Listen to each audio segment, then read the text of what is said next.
在維洛拉帝國，大家都管埃里卡叫被囚禁的蜂鳥，聽着挺稀罕，其實就是說他這輩子都別想飛出去。他爹打着疼女兒的名義，親手給他造了個金絲籠，在他眼裡，埃里卡太漂亮，也太單純，必須得一輩子守在眼皮子底下才放心。這種愛簡直讓人沒法喘氣，甚至還放話說只有死神能把他們分開。這不，藥端上來了，埃里卡看着那碗藥，直搖頭說太苦了，不想喝。瑪麗趕緊在旁邊勸說這藥要是斷了，身體肯定熬不過這個冬天，求着他多少喝一點。就在這時候，遠處傳來了鋼琴聲，埃里卡好奇地問是誰在彈琴。瑪麗趁機數落他說，就是因為不按時吃藥，連親妹妹奎奈的12歲生日都忘了。埃里卡聽完心裡挺不是滋味，覺得自己這病確實重了，竟然連這麼大的日子都沒記住。為了能快點好起來，他乾脆伸手把藥接了過去。瑪麗一看這招奏效了，笑得那叫一個燦爛，嘴上還不停念叨說教皇大人為了治好他，這10年來就沒合過眼。為了耳根子能清靜點，埃里卡最後還是妥協了，把那碗苦藥喝了個精光。瑪麗這下滿意了，一邊伺候他躺下，一邊念叨說這都是為了他的身體好，讓他乖乖聽醫生的話。埃里卡心裡還覺得虧欠妹妹，小聲問今年是不是又沒法去參加奎內的生日會了。瑪麗趕緊給他畫大餅，說只要病好了，明年有的是機會。可話還沒說完，埃里卡就覺得困得不行，迷迷糊糊的睡了過去。瑪麗輕手輕腳地關上房門，看着手裡的空碗，心裡卻在冷笑，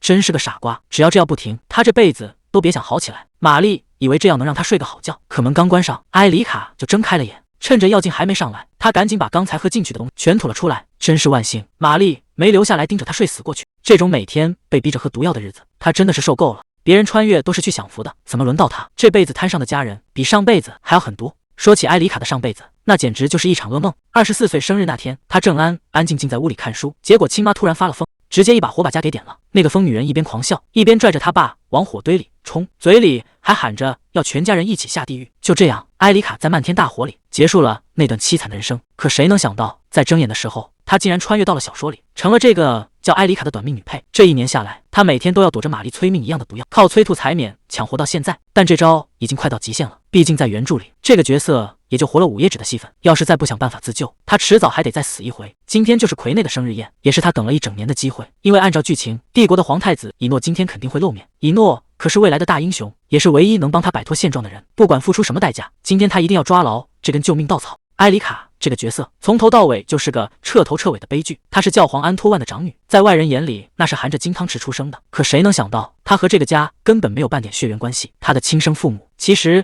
是帝國的大英雄阿爾伯塔公爵夫婦。12年前那場大戰爆發前夕，教皇那個老狐狸竟然親手綁架了公爵夫人蒂法妮，也就是埃里卡的親媽。當時公爵正帶着人在前線拼命，根本不知道家裡出了這麼大的變故。等他趕回來的時候，一切都已經太遲了。教皇不僅搶走了孩子，還把埃里卡當成自己的女兒養大，這哪是養女兒啊，這分明是把仇人的孩子攥在手裡當籌碼。可憐的公爵到現在都不知道，自己苦苦尋找了12年的女兒，竟然就在仇人的眼皮子底下受罪。在原著裡，埃里卡唯一的戲份就是給吉爾斯公爵女兒的死背黑鍋，純粹是作者寫出來送死的工具人。上輩子被火燒死已經夠慘了，這輩子他絕不認命。埃里卡正打算偷偷溜出去，結果還沒走2步就被抓了個正着。來的人正是教皇的長子瓦爾克。埃里卡反應極快，立馬開啟了演技模式，裝出一副可憐巴巴的樣子，說瑪麗不讓他去參加奎奈的生日宴。瓦爾克看着這個病弱的妹妹，顯然是動了惻隱之心，這下溜出去的機會來了。埃里卡委屈巴巴地問，我真的不能去宴會廳嗎？哪怕只是在遠處看一眼，我也心滿意足了。在整個教皇廳裡，瓦爾克是極少數真心疼他的人，而埃里卡心裡很清楚，這個哥哥最大的弱點就是自己。果然，瓦爾克最後還是鬆口了，他決定親自帶埃里卡去會場。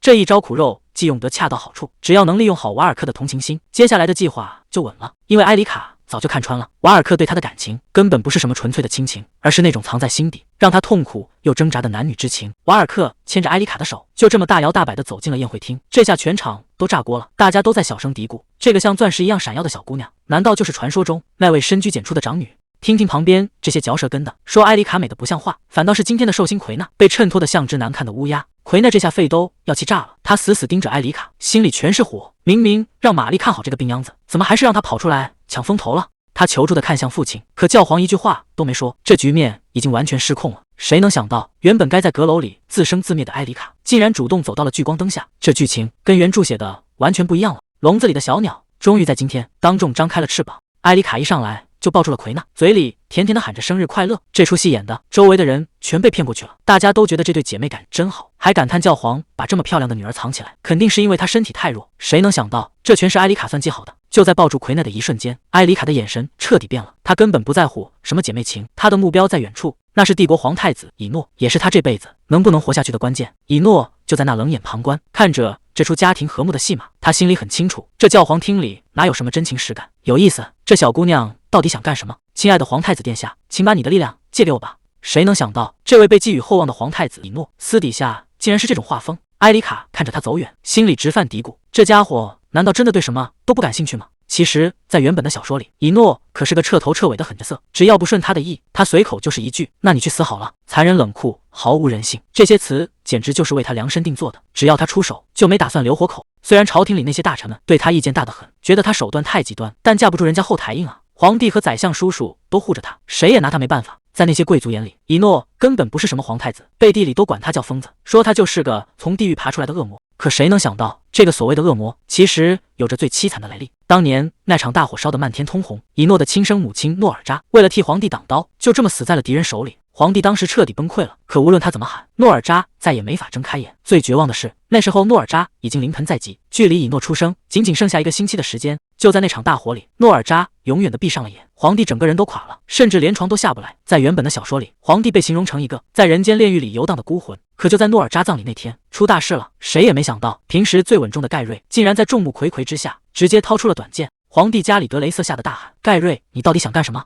這一刻，蓋瑞像是徹底瘋了。皇帝拼命攔着蓋瑞，大喊着讓他快住手，那可是你親妹妹啊！可蓋瑞根本聽不進去，他一把推開所有人，手裡的短劍直接落了下去。這一刀下去，全場都被嚇傻了。誰能想到他竟然敢在葬禮上剖開皇後的肚子？蓋瑞抱着那個小小的生命，他說諾爾扎托夢告訴他，以諾還活着，無論如何都要把這孩子救下來。他跪在皇帝面前，把那個微弱的呼吸遞了過去。陛下，你聽，你的兒子還活着。就這樣，在最絕望的死地之中，帝國的希望以諾奇蹟般的降生了。外邊都傳瘋了，說以諾性格這麼古怪，全是因為他出生的時候太不順。可埃里卡心裡最清楚，在原本的小說設定裡，以諾可是開了掛的男主角，什麼頂級能力都往他身上堆。至於他那扭曲的性格，根本不是因為出生方式，純粹是被作者這個親爹給寵壞了。就在埃里卡琢磨這些的時候，奎娜突然湊了過來，一臉關心地問：“姐姐，你怎麼在這兒？你現在不是應該在床上躺着嗎？”奎娜心裡其實都要氣炸了，明明自己才是主角，結果現在所有人的目光全被埃里卡給搶走了。埃里卡立馬開啟演技模式，說自己是聽到了樓上的琴聲，實在忍不住才想來看看。奎娜表面上還笑盈盈地，可周圍賓客的議論聲卻像針一樣扎在她心上。大家都在誇埃里卡，說她才14歲就美成這樣，等長大了還得了。甚至有人說，要是自己是皇太子，肯定也會選埃里卡。奎娜聽着這些話，心裡那股火是怎麼也壓不住了。要是連以諾都被埃里卡吸引，那自己還剩下什麼？他越想越氣，甚至開始埋怨其手下的人怎麼能把埃里卡放進宴會廳。謝天謝地，以諾現在沒往這邊看，看着奎娜那張寫滿嫉妒的臉，埃里卡的嘴角不禁上揚。你是在擔心以諾的注意力會被我搶走對吧？放心吧，你完全沒必要擔心這個，因為咱們這位男主角根本就對女人沒興趣。要不是因為他這個性格，埃里卡也不至於費這麼大勁。另一邊，以諾正冷着臉吩咐隨從讓馬車在外面等着。隨從本森都懵了，殿下，您對這派對感興趣嗎？光是您露個臉就已經給足教皇面子了。可就在這時，以諾的目光掃到了遠處的埃里卡，他嘴角微微一揚：“本森，你不覺得這派對突然變得有意思了嗎？”本森聽得一頭霧水，有意思？這不就是個普通的生日宴會嗎？他哪能想到，以諾這頭孤狼已經盯上了新的獵物。本森這下是真無語了，剛才還喊着無聊要走，現在又說有意思，這不是自己打臉嗎？結果以諾一個眼神掃過去，本森立馬就慫了：“行行行，殿下，您說啥都對，剛才那話就當我沒說。”以諾盯着遠處的埃里卡，心裡總覺得哪裡不對勁。這教皇的大女兒看着眼熟，可記憶裡明明沒見過這號人。另一邊，奎娜還在那兒演呢，非說埃里卡身體不好，催着她趕緊回屋歇着，甚至還拿衣服說事兒，穿個睡衣就出來。你難道不嫌丟人嗎？這話一出口，擺明了是想讓埃里卡難看。結果呢，埃里卡反手就是一個演技大爆發，她委屈巴巴地問了一句：“妹妹，難道連你也覺得我丟人嗎？”好家伙，這招太絕了！周圍的人全看在眼裡，風向唰的一下就變了，大家都在私下議論：這當妹妹的也太狠心了，姐姐都病成這樣了，還要被親妹妹嫌棄。奎娜這下是搬起石頭砸了自己的腳，原本想趕人走，結果把自己的人設給玩崩了。埃里卡這一招以退為進，簡直是教科書級別的演技。奎娜這下徹底傻眼了，她心裡那叫一個憋屈，明明自己才是今天的主角，怎麼一轉眼的功夫，大家都跑去同情那個病秧子了？這口氣奎娜怎麼可能咽得下去？她已經在心裡盤算好了，等宴會一結束，非要找那個沒守好門的下人算賬。埃里卡跟瓦爾克說自己要回房間了，畢竟像他這種病秧子出現在宴會廳只會丟臉，以後還是乖乖待在屋裡，哪兒也不去了。看這委屈的小模樣，瓦爾克哪受得了這個？可實際上呢，這全是埃里卡演出來的戲。瑪麗這會兒也急得不行，趕緊跑過來噓寒問暖，生怕這位小祖宗在凍着，萬一病情加重就麻煩了。埃里卡倒是淡定，道了個歉就讓人把外套送回屋。看着埃里卡離開的背影，瓦爾克心裡這下更不是滋味了，但這出戲可不只是演給瓦爾克一個人看的，旁邊的教皇早就把這一切都收進了眼底。瓦爾克這下是真急了，埃里卡剛受了委屈走掉，他轉頭就把奎奈叫到一邊，打算替妹妹討個公道。瓦爾克開口就問：“你為什麼總針對埃里卡？他今天可是專門來給你慶生的。”結果奎納根本不領情，直言埃里卡搶走了所有人的關注。在瓦爾克眼裡，埃里卡一直是個懂事的孩子，他覺得奎納簡直是無理取鬧。可奎內接下來的話卻讓他當場愣住了。奎納冷笑着說：“就是因為你這麼天真，父親才什麼都不願意教你。”他還特意提醒瓦爾克，誰才是他真正的親妹妹。說完這些話，奎納頭也不回地走回宴會，只留下瓦爾克一個人在原地發懵。不過這一幕全被不遠處的以諾看在眼裡，他坐在沙發上，像是在看一場精彩的鬧劇，甚至覺得這事兒越來越有意思了。就在瓦爾克和奎納鬧僵的時候，教皇終於坐不住了，他這一起身，嚇得旁邊的守衛差點拔劍。教皇擺擺手，示意大家放輕鬆，接着他直接看向以諾，說是想請殿下賞個臉，陪小女兒奎內跳支舞，畢竟今天是她的生日。以諾也是個聰明人，既然推不掉，那就順水推舟演下去。他起身走到奎納面前，禮貌地伸出了手。剛才還在生悶氣的奎納，這下徹底懵了，他整個人都飄了，甚至懷疑自己是在做夢。畢竟能被以諾親口邀請，這可是他想都不敢想到。既然皇太子都主動了，奎納自然是滿心歡喜的答應。兩人這一入場，直接成了全場的焦點。看着台上共舞的兩人，教皇心裡那叫一個得意，看來他的計劃進行得很順利，這門親事怕是穩了一半。日子一天天過去，轉眼間幾天就沒了。皇室那邊很快就有了回音。為了答謝之前的款待，以諾特意派人送來請帖，邀請教皇帶着家眷去皇宮赴宴，甚至還專門給教皇留了話。這下教皇更是樂得合不攏嘴了。以諾這次是認真的，他特意派人傳話，明晚的皇宮晚宴，教皇全家一個都不能少。教皇聽完，私下裡趕緊把瓦爾克找來，他最擔心的還是埃里卡，千叮嚀萬囑咐，說明晚一定要寸步不離地守着他。畢竟埃里卡身份尊貴，不是誰都有資格請他跳舞的。瓦爾克自然是滿口答應，讓父親放100個心。但在瓦爾克眼裡，這件事遠沒有這麼簡單。埃里卡就像個一碰就碎的泡泡，他絕對不允許任何髒手來碰他的妹妹。這裡就是維洛拉帝國的皇宮，也是整個權力的中心。誰能想到，這尊被全城百姓當成女神膜拜的雕像，背後竟然藏着個大秘密？埃里卡忍不住吐槽，要不是提前看過劇本，自己肯定也被這宏偉的場面給唬住了。其實這根本不是什麼女神，而是皇帝為了紀念亡妻專門打造的。至於真正的用途嗎？說出來都沒人信。這位在外威風凜凜的皇帝，每天晚上都會偷偷跑來，抱着雕像的大腿哭得稀裡嘩啦，這反差簡直讓人沒眼看。諾爾扎皇後都去世10年了，皇帝居然還這麼深情，這聽起來簡直像個童話故事。畢竟在埃里卡的上輩子，這種事根本不可能發生。他的父母從他記事起就在吵架，後來母親發現父親有了外遇，整個人都瘋了。為了挽回那個男人的心，他竟然開始拿自己的親生女兒撒氣，故意弄傷埃里卡，再跑去跟丈夫哭訴。這種病態的手段，只是為了換來一點點關注。可結果呢？那個男人連看都懶得多看一眼，只剩下埃里卡一個人在泥潭裡掙扎。看着皇帝對皇後的那份深情，埃里卡心裡真不是滋味。他特別羨慕以諾能有這樣一對恩愛的父母，這種家庭的溫暖對他來說簡直就是奢侈品，無論在哪一世，好像都跟他沒什麼關係。就在他胡思亂想的時候，一件外套披在了他身上。瓦爾克不知道什麼時候過來了，他一邊幫埃里卡整理衣服，一邊忍不住抱怨說，皇太子明明知道他身體弱，還非要邀請他來參加舞會，這明擺着是想給教皇聽臉色看，拿埃里卡當棋子使呢。埃里卡趕緊擺手說自己沒事，結果瓦爾克根本不信，說他臉白得跟紙一樣，這哪像是沒事的樣子。瓦爾克還特意交代說，父親早就預料到會有這種麻煩，出門前千叮嚀萬囑咐，一定要把他照顧好。埃里卡只能尷尬地打圓場，說可能是中午吃得太油膩，胃有點不舒服。他在心裡暗暗吐槽，這對父子也太小心過頭了，這樣下去，自己今天還怎麼單獨行動？瓦爾克越說越氣，甚至開始懷疑是不是女僕瑪麗沒盡到責任。他覺得瑪麗最近光顧着討好別人，把照顧埃里卡的事都給耽誤了。埃里卡趕緊開啟自黑模式，說自己身體這麼弱，對家族聯姻根本沒啥價值。再加上以諾皇太子剛才還邀請了別人，瑪麗忙着去巴結更有前途的人也正常，讓瓦爾克千萬別怪罪那個小女僕。可這話在瓦爾克聽來，簡直就是在火上澆油。他一把摟住埃里卡，語氣強硬的不行。在他眼裡，埃里卡可是教皇廳最寶貝的大小姐，誰敢慢待她，那就是在打整個教皇廳的臉。這事兒絕對沒完。眼看外面風越來越大，瓦爾克不由分說，直接帶着埃里卡往屋裡走。這保護欲真是沒誰了。可他們沒注意到，不遠處的露台上有2雙眼睛正盯着這邊呢。本森看着埃里卡的背影，覺得把這麼個病秧子請來參加舞會，是不是有點太折騰人了？結果一諾冷不丁回了一句，說他看着可精神得很。這話一出，本森在心裡直接翻了個大白眼，罵他真是個沒心沒肺的家伙。不過話說回來，以諾這眼神可真夠毒的，難道他已經看穿了埃里卡的偽裝？以諾看夠了熱鬧，招呼本森趕緊回會場，畢竟他才是今天的主角，要是遲到了那可就鬧笑話。舞會大廳裡燈火輝煌，到處都是精緻的點心和美酒，可埃里卡現在根本沒心思吃東西，他正勸瓦爾克去到處轉轉，別總守着自己。結果瓦爾克根本不聽，反而一臉嚴肅地盯着四周。瓦爾克覺得，自從進了這個大廳，周圍那些貴族男人的眼神就沒對勁過，一個個都盯着埃里卡看，簡直沒一個正經人。他越想越不放心，最後決定哪兒也不去，就死守在埃里卡身邊。埃里卡表面上沒說話，心裡早就開始瘋狂吐槽了，什麼擔心他被壞人盯上，分明就是教皇那個老狐狸，怕他跟哪個貴族私下接觸。他甚至懷疑這大廳裡到處都是教皇安插的眼線，自己的一舉一動恐怕都在人家的監控之下。不過轉念一想，能混進這場舞會已經算成功了，做人不能太貪心，畢竟這可是以諾主場。埃里卡心裡突然打起了鼓，既然是這麼重要的場合，自己的親生父母今天會不會也出現在這人群裡？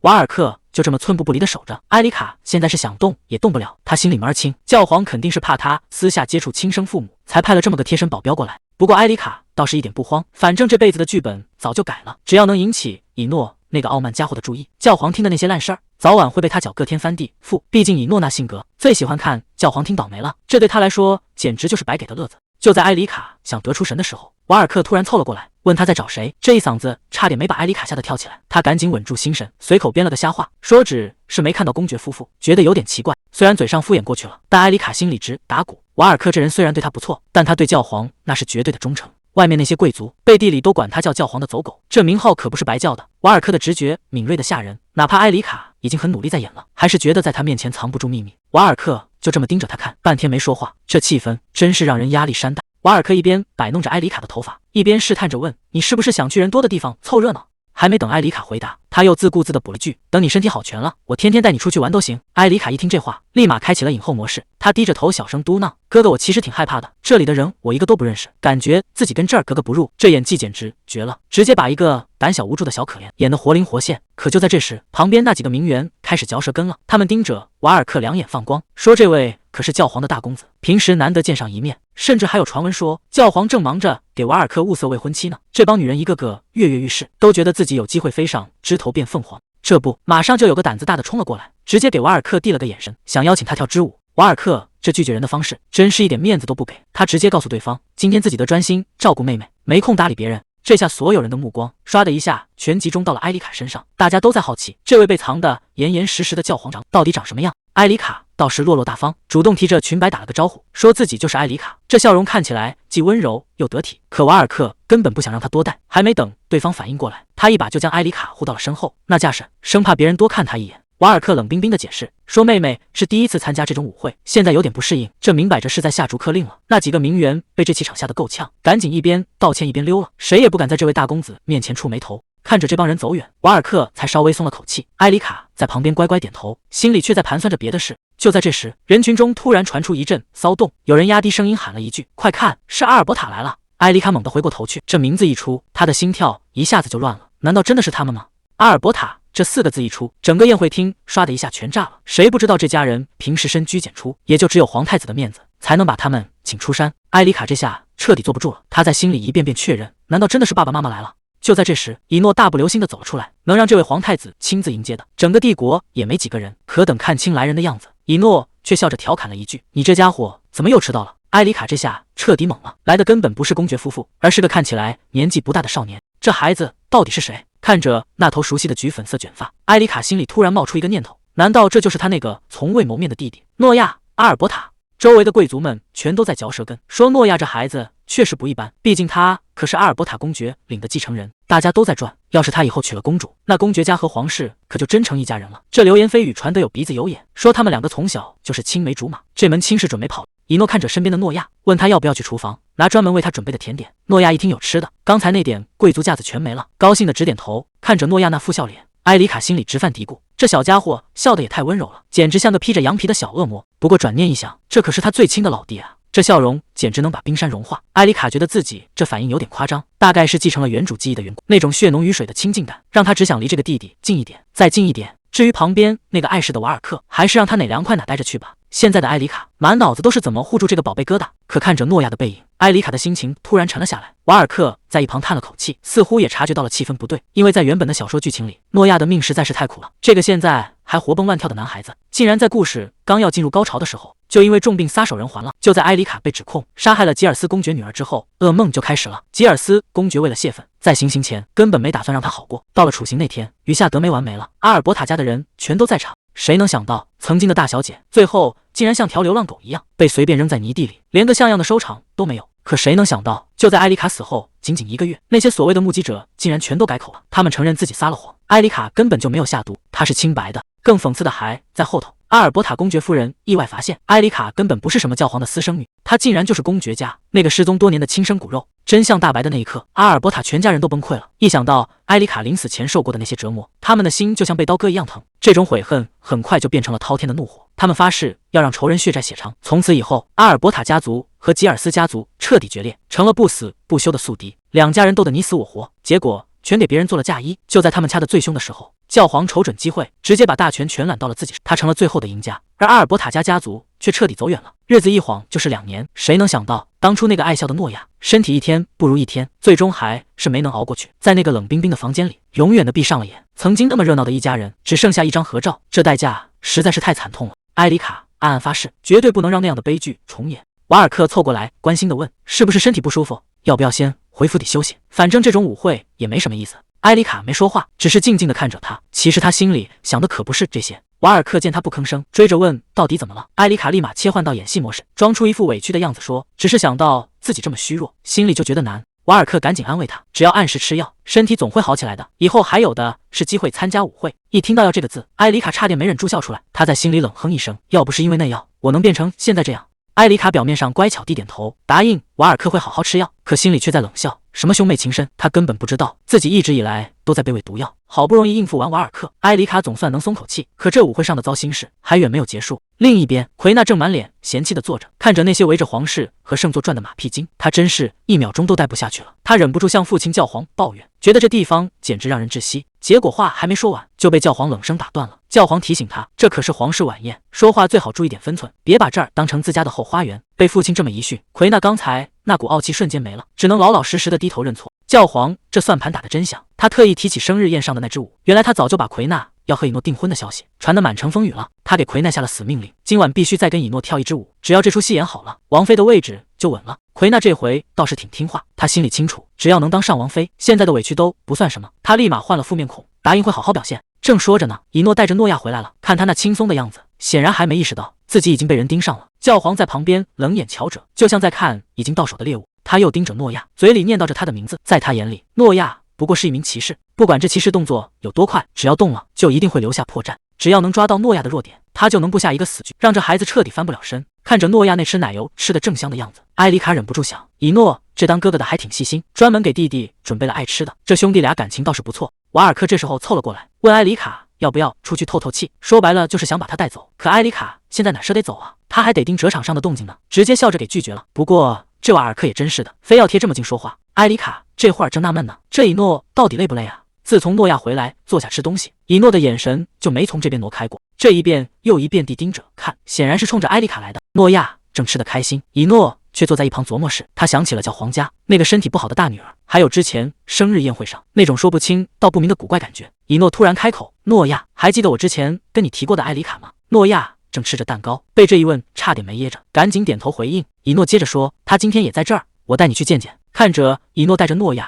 直奔這邊走過來，埃里卡心裡直犯嘀咕：這怎麼還衝着我來了？以諾倒是一點不客氣，上來就誇埃里卡今天氣色不錯。誰能想到這位皇太子殿下竟然直接坐下了。瓦爾克在旁邊都看傻了，趕緊提醒他，舞會都要開始了，您不去應酬應酬別人。埃里卡緊張的話都說不利索，瓦爾克趕緊出來打圓場，說自家妹子今天身體不太舒服。以諾壓根沒接那茬，反而把身後的諾亞推到了前面，正式介紹了一下這位公爵家的獨苗。諾亞雖然心裡打鼓，但場面活兒還是得做，他立馬換上一副招牌笑臉，大大方方地跟兩位打招呼。既然人家都這麼主動了，埃里卡和瓦爾克也只能禮貌地回個禮。小說裡總說諾亞像太陽一樣耀眼，現在這個小太陽就這麼俏生生地站在我面前，近的伸手就能碰到。說到底，我只是個穿越過來的靈魂，本來跟他一點關係都沒有。可不知道是不是這具身體在共鳴，看着眼前的諾亞，我竟然想衝過去抱住他，告訴他我就是他的親姐姐。既然占了埃里卡的身份，那我就要替他護好這個家，護好這個弟弟。埃里卡小姐，這一聲呼喚把埃里卡的思緒全給拉了回來。以諾這招投石問路，效果比他預想的還要快。他隨口招呼埃里卡坐下，心裡卻已經開始盤算了。剛才那一瞬間，埃里卡看諾亞的眼神根本藏不住那份親近，這可太反常了。明明是第一次見面，怎麼會流露出這種感情？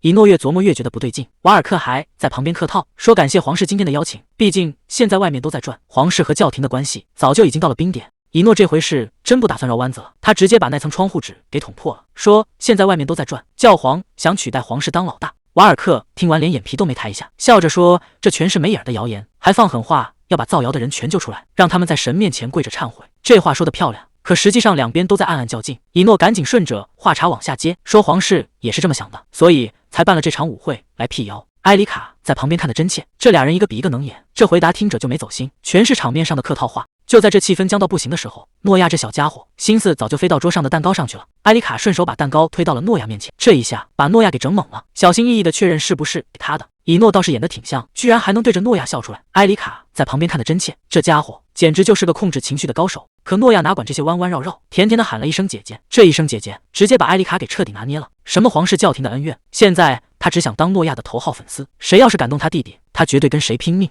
瓦爾克在旁邊看出了不對勁，以為埃里卡是撐不住了，趕緊問要不要先回家。埃里卡現在正高興呢，哪捨得走啊，連聲說自己一點都不累。埃里卡這正捨不得走呢，結果這一聲殿下喊出來，直接把這溫馨的氣氛給攪和了。這下誰都看得出來，真正的麻煩才剛開始。看着眼前的埃里卡，以諾心裡總覺得不太對勁。大家都說他是教皇手心裡的寶貝，因為從小身體不好，一直被藏在深閨裡養着。可現在親眼看到他，以諾發現事情沒那麼簡單，這姑娘更像是被全天候盯着的囚犯。教皇領着人過來了，埃里卡心裡冷笑，剛才不過是跟諾亞簡單聊了兩句，這幫人就坐不住了，非要過來把這點兄妹團聚的苗頭給掐死，真是夠小氣的。教皇一開口就是個重磅炸彈，皇帝那邊已經有動作了，正打算往戈爾菲特派兵呢。以諾趕緊出來打圓場，說皇帝那人說話愛誇張，讓大家聽聽就行，別太當真。教皇嘴上說着擔心打仗勞民傷財，其實是在試探以諾的態度。緊接着他又拋出一個料，說年初就在王室裡抓到了2個間諜，這擺明了是在給皇帝找開戰的借口。以諾可不吃這一套，他直接把話給堵死了，說自己現在根本不碰政治，真想知道內幕還是直接去問皇帝吧。教皇一看這招沒用，立馬換了一副面孔，說聖座從來不打算干涉政事，其實他心裡的小算盤早就打到別處去了。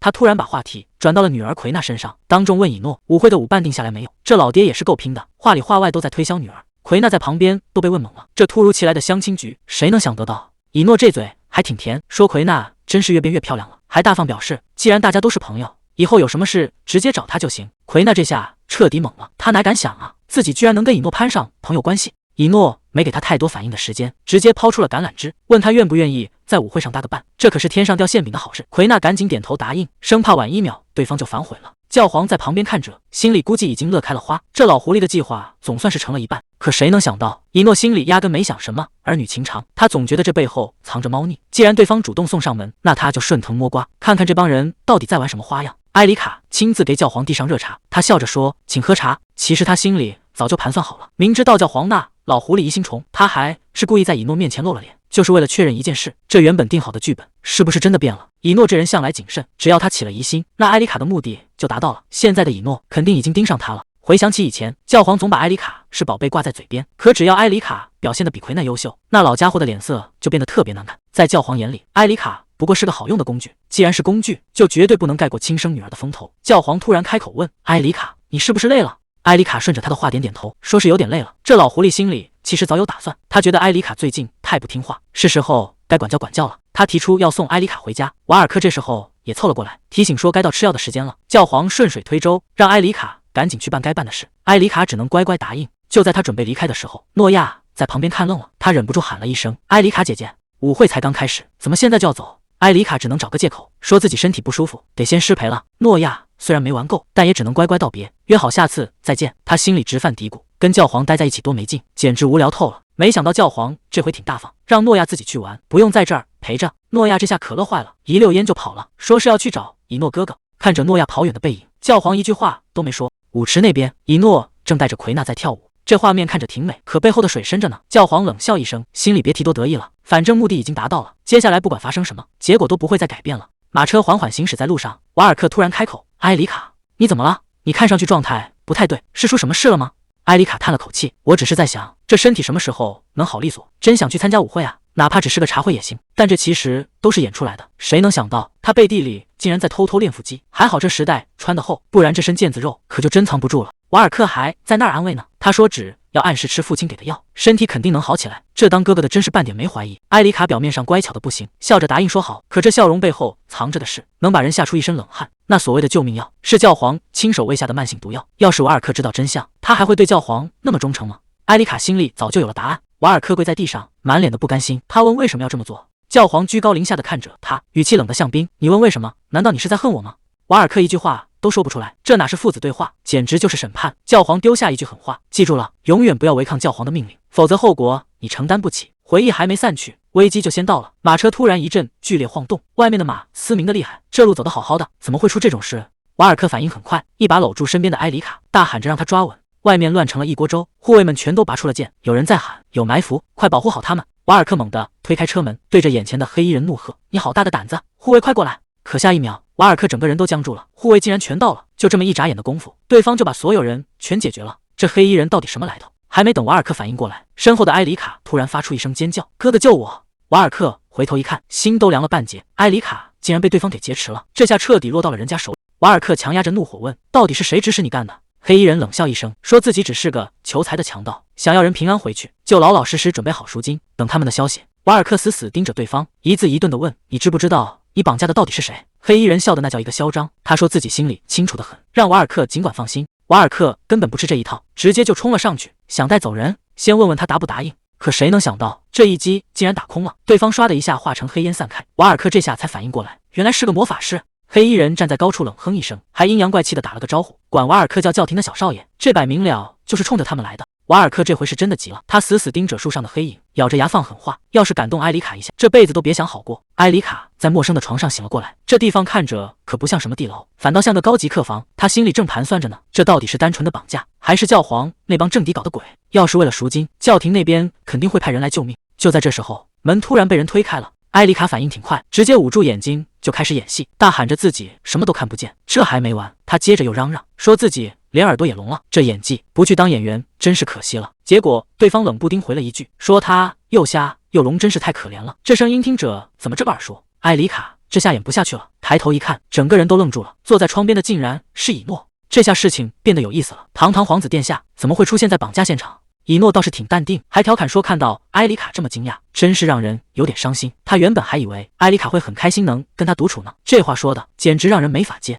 埃里卡心裡直犯嘀咕，不愧是書裡的反派大魔王，一眼就把他那點小伎倆看穿了。他只能支支吾吾的想解釋，可話都說不利索。以諾根本沒打算放過他，直截了當的說，這兒現在沒別人，咱們兩個可以坐下來慢慢聊。他甚至還很有禮貌的問了一句，能不能問你幾個問題？這乃是商量啊，分明就是審訊的開場白。埃里卡這下徹底慌了，這劇情跟小說裡寫的完全對不上，看來只能走一步看一步，現場發揮了。以諾也沒廢話，直接拋出了第一個問題，你到底是不是真的生病了？以諾這哪是在問問題啊，這分明是在看他的反應。要是這會兒說假話，那這大腿可就抱不上了。埃里卡最後還是決定說實話，沒錯，我根本沒生病。以諾緊接着又問了一句，你需要我的幫助嗎？埃里卡這次沒猶豫，需要。既然話都說到這份上了，以諾直接問到了核心，你到底想讓我做什麼？埃里卡直接站到了他面前，開出了自己的條件，在外面我們要保持距離，但關鍵時刻你必須負責保護我。以諾聽完直接挑明了，所以你這是打算利用我？埃里卡一點沒退縮，這叫互利互惠。其實他心裡也犯嘀咕，總不能直接告訴他，我是因為看過小說才知道未來的吧？沒證據的話，以諾這種聰明人根本不會信，所以現在絕對不能表現得太強勢。埃里卡決定先拋出一個重磅炸彈，我懷疑我根本不是教皇的親生女兒。這一招確實狠，只要這個秘密一出口，兩人的關係就徹底綁死了。這秘密都說出口了，以諾居然還是那副波瀾不驚的樣子。埃里卡心裡直犯嘀咕，你倒是給點反應啊！為了增加籌碼，他乾脆把底牌全亮了出來。其實女僕每天送來的藥裡面都摻了慢性毒藥，這要是常年累月喝下去，命就真沒了。以諾這下總算接話了，你是怎麼發現的？埃里卡早就想好了說辭，他說以前嫌藥太苦，不小心把杯子摔在了地上，結果那些爬過來喝藥的螞蟻全都被毒死了。雖然螞蟻這事兒是他瞎編的，但藥裡有毒可是板上釘釘的事。為了活命，他只能每天在女僕面前演戲，當面喝下去，轉頭就立馬吐掉。這招還真管用，斷藥半年後，他的身體就徹底恢復了。只要以諾肯去深挖，這真相絕對經得起查。以諾聽完笑了，他說埃里卡觀察力確實強，但就憑這點事就懷疑自己不是親生的，是不是有點太誇張了？埃里卡可沒打算退縮，他說那種被排擠的感覺只有自己能懂，真要細說起來，講個10天10夜都講不完。結果以諾順感就爬，既然這樣，那我就坐這兒慢慢聽。埃里卡這下反應過來了，這家伙簡直是個惡魔，他這是打算要把自己關在這兒10天嗎？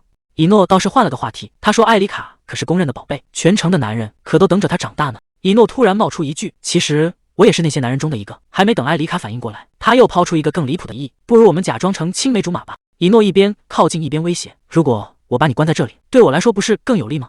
埃里卡整個人都傻了，這劇情不對啊，小說裡根本沒這段，這家伙到底想幹什麼？以諾根本不給他拒絕的機會，直接抓住了他的手，笑着說：“我們就來演一場親密無間的青梅竹馬戲碼。”艾麗卡心裡瘋狂吐槽：“咱們才認識2天，現在就開始演從小一起長大，是不是有點太牽强了？”艾麗卡趕緊搬出擋箭牌，說：“教皇正盯着皇室聯姻呢，目標可是那個叫奎內的女人。”以諾根本不吃這一套，直截了當地說自己對這種政治聯姻沒半點興趣。艾麗卡順嘴就對了回去：“沒興趣你還跟人家跳舞？”結果以諾反手就是一個調侃：“你這是吃醋了？”艾麗卡趕緊擺手否認，這劇本完全不對勁，原著裡的高冷男神怎麼突然變得這麼輕浮？他還沒來得及想明白，以諾的語氣就冷了下來：“你這是打算拒絕我嗎？”艾麗卡實話實說，要是真演什麼青梅竹馬，自己肯定會被教皇那幫人盯死，這日子還過不過了。以諾這下徹底沒了耐心，既然這個提議你不滿意，那我就再給你2個別的選擇。這語氣聽着可一點都不像是在商量啊。以諾直接攤牌了，第一個選擇，去把今晚的事全告訴教皇，要是你不願意，那第2個選擇更簡單，直接死在這兒就行了。艾麗卡這下徹底清醒了，什麼輕浮都是裝出來的，這家伙根本就是在玩弄獵物，在他眼裡自己哪是什麼合作夥伴，分明就是盤子裡的一塊肉，這頓飯什麼時候吃，怎麼吃，全看這位主人的心情了。以諾笑着給出了最後通牒，選吧，但我這人可沒什麼耐心。這話聽着像是在商量，實際上根本沒給留退路。艾麗卡很清楚，以諾從來不開玩笑，他說得出就絕對做得出，要是現在還敢拒絕，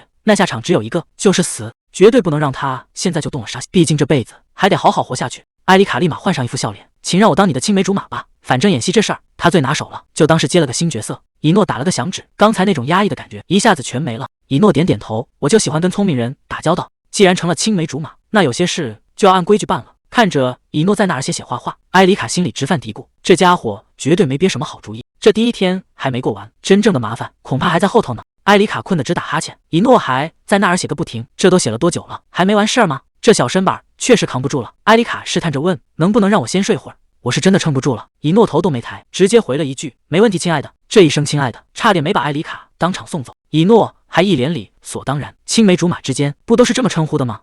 這邏輯簡直絕了，誰家好人這麼叫啊？艾麗卡算是看明白了，這家伙從骨子裡就不正常。就在這時候，以諾終於停筆了，他把手裡的東西遞過來，接下來的日子咱們就按這個來。艾麗卡剛想鬆口氣，結果以諾又把他叫住了，這事兒還沒完。以諾指着那本筆記，開始宣布他的遊戲規則，這裡面一共寫了100件事，每完成1件就加1分，要是最後能拿到80分，他可以大發慈悲滿足艾麗卡3個願望，可要是沒到80分，那對不起，懲罰是少不了的。艾麗卡心裡咯噔一下，趕緊追問到底是什麼懲罰。以諾笑得讓人後背發涼，你現在該擔心的難道不是怎麼及格嗎？沒通過就要受罰，這不是理所當然的事嗎？看着以諾那個樣子，艾麗卡心裡已經有數了，這懲罰絕對正經不了，這哪是玩遊戲啊，這分明是掉進狼窩裡了。以諾這聲親愛的叫得人起了一身雞皮疙瘩，他指着本子上的第1項，非要讓艾麗卡現在就看。艾麗卡一邊翻一邊吐槽，這種陰晴不定的家伙到底是怎麼當上主角的？可等他看清上面的內容，這下是真的傻眼了。還沒等他想明白，人已經被帶到了這扇大門前，這地方看着就不像好去處。以諾就在后头盯着，擺明了是沒打算讓他退縮。隨着一陣強光刷的閃過，這扇沉重的大門終於還是被強行打開了，裡面黑漆漆的一片，全是發着綠光的眼睛。艾麗卡心裡直犯嘀咕，這分明是進了怪獸窩了。旁邊的守衛還在那兒催，請吧，艾麗卡小姐。這語氣聽着就沒安好心。以諾倒是一臉淡定，還反過來問他怎麼了，有什麼問題嗎？艾麗卡這下是真的繃不住了，誰家好人約會是往這種鬼地方鑽的？這所謂的青梅竹馬，怕不是想要他的命吧？以諾倒是挺有自知之明，知道外面都管他叫瘋子惡魔，還非要拉着艾麗卡玩什麼惡魔與天使的進化遊戲。以諾這耳朵尖的也是沒誰了，連本森在背後嘀咕都能聽見，看来在他面前真是一點秘密都藏不住。緊接着以諾就開始忽悠了，說那些小動物特別溫柔，只是餓了幾天而已，讓艾麗卡千萬別害怕。這哪是帶人去餵寵物啊？看着陰森森的架勢，分明是把艾麗卡往火坑裡推。守衛在那催着趕緊進去，艾麗卡心裡直犯嘀咕，這地方難道就沒個正常人會笑嗎？結果以諾還在那裝好人，說大家這麼熱情全是因為艾麗卡是他的好朋友。艾麗卡這下算是看透了，什麼青梅竹馬，這分明就是個徹頭徹尾的大惡魔。這扇大門一開，裡面到底藏了什麼，誰心裡都沒底。艾麗卡還在那自我安慰，以諾雖然壞，但總不至於真想要他的命，畢竟他可是教皇的女兒，頂多就是想看他被嚇哭。可轉念一想，書裡那些怪物可不講道理，全是些沒血沒肉的殺人機器，拿命去賭這1/1000的概率，真的值得嗎？還沒等他想明白，眼前的景象就讓他徹底沒話說了。以諾還在那自顧自地說，那些家伙肯定餓壞了。艾麗卡這下是真的急了，直接搬出了以諾去世的母親。他說，以諾殿下，要是你那位溫柔的母親還在世，絕對不會允許你這樣欺負我。他這番話其實是在拿命搏一個同情。他說自己只是想活下去，如果按照以諾說的去做，那他也必須遵守承諾，永遠站在他這一邊。以諾聽完竟然笑了，答應得那叫一個乾脆，說那是當然的。接着他順手一推，直接把埃里卡送進了那扇大门。這動作快的根本沒給埃里卡反悔的機會。看着埃里卡走進去的背影，隨從本森都快嚇哭了，心想自家主子這麼搞下去，以後怕是要住孤生了。結果埃里卡剛站穩，就對着門裡喊了一：“抱歉，讓你們久等了。”這門後蹲着的竟然是傳說中的暗夜郎，這玩意兒可是出了名的狠角色，嗅覺靈敏的嚇人，而且這輩子只認一個主子，只要認了主，那是到死都不會變心的。現在這群狼正圍着埃里卡不停地低吼，這場面換個膽小的估計當場就嚇暈了。可奇怪的是，明明籃子裡裝滿了吃的，這群惡狼卻連碰都不碰一下，這到底是怎麼回事？難道說這也是以諾提前交代好的？如果真是這樣，那以諾到底想幹什麼？既然這群狼沒命令就不吃肉，那大概率也不會隨便咬人。埃里卡只能這麼安慰自己，可害怕這事兒是本能，哪是說不怕就能不怕的？他悄悄從籃子裡摸出一塊肉，心想萬一這幫家伙撲上來，好歹能拿這個擋一下。結果還沒等他把肉扔出去，意外就發生了。這一嗓子救命喊出來，門外的隨從本森會兒都快嚇飛了。可再看旁邊的以諾，那叫一個穩如泰山，甚至還讓人家淡定點。結果本森看清屋裡的情況，直接傻眼了。這哪是什麼凶殘的暗夜狼啊？這分明是幾隻超大號的粘人精，正圍着埃里卡瘋狂蹭。埃里卡整個人都傻了，這到底是怎麼回事？剛才還凶神惡煞的暗夜狼，怎麼突然就開始舔人了？他趕緊回頭喊道：“以諾殿下，你快看啊，他們是不是超級可愛？”以諾看着眼前這一幕，只是淡淡的回了一句：“是啊。”剛才還嚇得要命的埃里卡，現在已經徹底玩開了，被這群小家伙舔得滿臉都是口水，笑得那叫一個開心。教皇廳這邊，瓦爾克這回帶回來的可是個能捅破天的消息。瓦爾克急得不行，出大事了，埃里卡被人綁架了。教皇倒是穩如泰山，問他到底是什麼時候的事。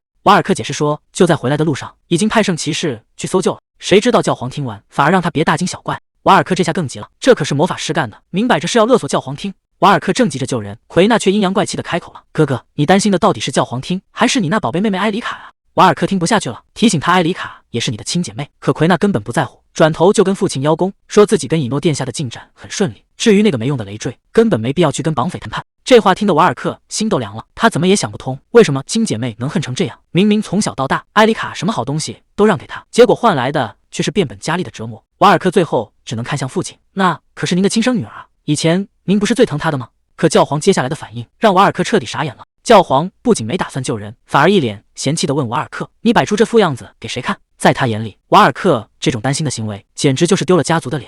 說完，他頭也不回地走了。奎娜看着吃瘪的哥哥，不僅沒安慰，反而湊過去給了個忠告：“以後別在父親面前顯擺你跟埃里卡那點兄妹情了。”他冷笑着表示：“天天看你們在這兒演戲，我真的累得夠嗆。”瓦爾克這下終於聽出不對勁了，他一把攔住奎娜，語氣變得前所未有的嚴肅：“說吧，你們到底瞞了我什麼？”一覺醒來，天已經大亮了。埃里卡坐在床上，腦子裡還有點斷片。昨晚明明是在地下室陪着那群小黑獸玩累了，怎麼一睜眼自己就回到了臥室？他心裡直犯嘀咕，到底是誰把自己抱回來的？難道是以諾殿下？這個念頭剛冒出來，就被他自己給掐滅了。那尊大冰山怎麼可能這麼溫柔？估計是那位本森大人吧。就在他瞎琢磨的時候，門外傳來了敲門聲。洛拉麗在外面問：“埃里卡小姐，您醒了嗎？”埃里卡趕緊過去開門。這一大早的，難道是出什麼事了？洛拉麗抱着一堆盒子進門了，她笑着自我介紹：“我是洛拉麗，是殿下派來照顧您的。這些全是以諾給準備的新衣服。”洛拉麗手腳麻利，三下五除二就幫埃里卡換好了裝，接着又拿起了梳子，準備幫他好好打理一下頭髮。埃里卡趁着這功夫開始打聽外面的情況。洛拉麗，這地方離京城到底有多遠？洛拉麗想了想回答：“就算坐最快的馬車，起碼也要跑上3個小時。”埃里卡這下心裡有數了，這麼遠的距離，想靠自己逃跑基本沒戲。不過他現在更擔心的是，教皇廳那邊到底有沒有發現他失蹤了？洛拉麗這手藝真不是蓋的，沒一會兒就全搞定了。他看着鏡子裡的埃里卡，直誇小姐以後肯定是個大美人，不知道要迷倒多少男人。就在埃里卡還沒回過神的時候，洛拉麗又湊過來爆了個大料。他說：“這可是以諾殿下頭一回帶女孩子來這個地方，更關鍵的是，這地方以前可是皇後最心愛的地盤。”洛拉麗在那兒越說越興奮，覺得這背後肯定藏着什麼特殊含義。埃里卡這下徹底聽懵了，皇後最喜歡的地方，難道說以諾那尊大冰山真的對自己有意思？洛拉麗越說越離譜，甚至開始幻想埃里卡成年後會成為皇太子妃，還感嘆這種青梅竹馬的戲碼簡直就像童話故事一樣浪漫。埃里卡聽得滿臉黑線，這哪是童話，對自己來說簡直是恐怖故事。他現在只擔心洛拉麗這張嘴要是到處亂說，那這假消息可就真傳開了。洛拉麗總算想起了正事，笑着提醒道：“殿下已經在會客室等着了，咱們這就過去吧。”埃里卡只能點頭答應，跟着洛拉麗穿過長長的走廊。這宅子建在山頂附近，窗外的景色確實沒得說，但他現在可沒心思賞景。走到會客室門前，洛拉麗輕輕敲了敲門，恭敬地匯報：“殿下，埃里卡小姐带到了。”屋裡傳來以諾冷淡的聲音：“讓她進來。”埃里卡這一露面，簡直像變了個人。他禮貌地打了個招呼。以諾這回倒是挺給面子，張口就是一句親愛的，還誇他像個精緻的洋娃娃。這態度轉變的讓人有點摸不着頭腦。別看埃里卡表面淡定，心裡早就炸鍋了。誰是你親愛的？真把我當成隨便擺弄的玩具了？不過人在屋檐下，這戲還是得演下去。他立馬切換成乖巧模式，笑眯眯地表示，只要是殿下送的禮物，他通通都喜歡。這波演技我給滿分，就是不知道一諾接下來又打算玩什麼新花樣。一諾突然湊了過來，說自己肚子餓了，想讓埃里卡陪他吃頓飯。這要求聽着還挺正常，可接下来的話直接讓埃里卡當場愣住。一諾笑着說，他非常期待埃里卡親手做的家常菜。埃里卡整個人都傻了，懷疑自己是不是聽錯了，堂堂皇太子居然要吃他做的飯。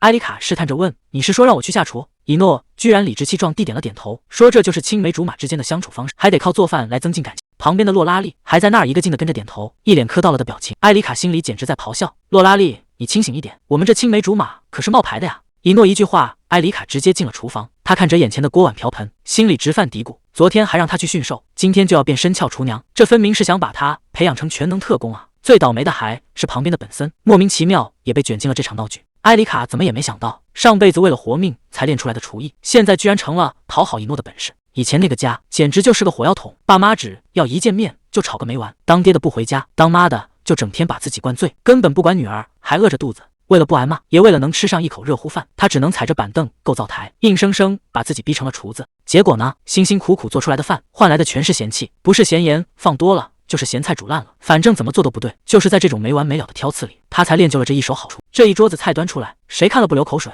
埃里卡現在可是信心爆棚，就這手藝，去皇宮當主廚都綽綽有餘。旁邊的本森都看傻了，還沒等大家上手幫忙，埃里卡一個人就把活兒給幹完了。畢竟為了能在這兒活下去，他可是把看家本領都使出來了。等女僕們把菜端上桌，真正的考驗才剛開始。以諾倒是一點沒客氣，直接拍了拍身邊的位子，讓埃里卡坐到他跟前去。這下埃里卡心裡開始打鼓了，這又是唱的哪一出？總覺得這頓飯沒那麼簡單。結果以諾接下來的話差點沒讓他當場愣住。以諾笑着問他，既然是青梅竹馬，互相餵飯不是很正常嗎？埃里卡徹底傻眼了，小說裡根本沒這段劇情啊！以諾這人設繃得也太離譜了，這種老掉牙的餵飯橋段居然真的要發生在他身上。雖然心裡100個不情願，但看着以諾那副理所當然的樣子，他也只能硬着頭皮上了。埃里卡深吸一口氣，拿起刀叉就開始切肉。既然躲不過去，那就趕緊餵完收工。他切下一塊肉遞到以諾嘴邊，本想着趕緊完事，誰知道以諾這小子不按套路出牌，直接整個人湊了過來，這距離近的實在有點過分。以諾還故意笑着問他，手怎麼抖得這麼厲害？這不是明知故問嗎？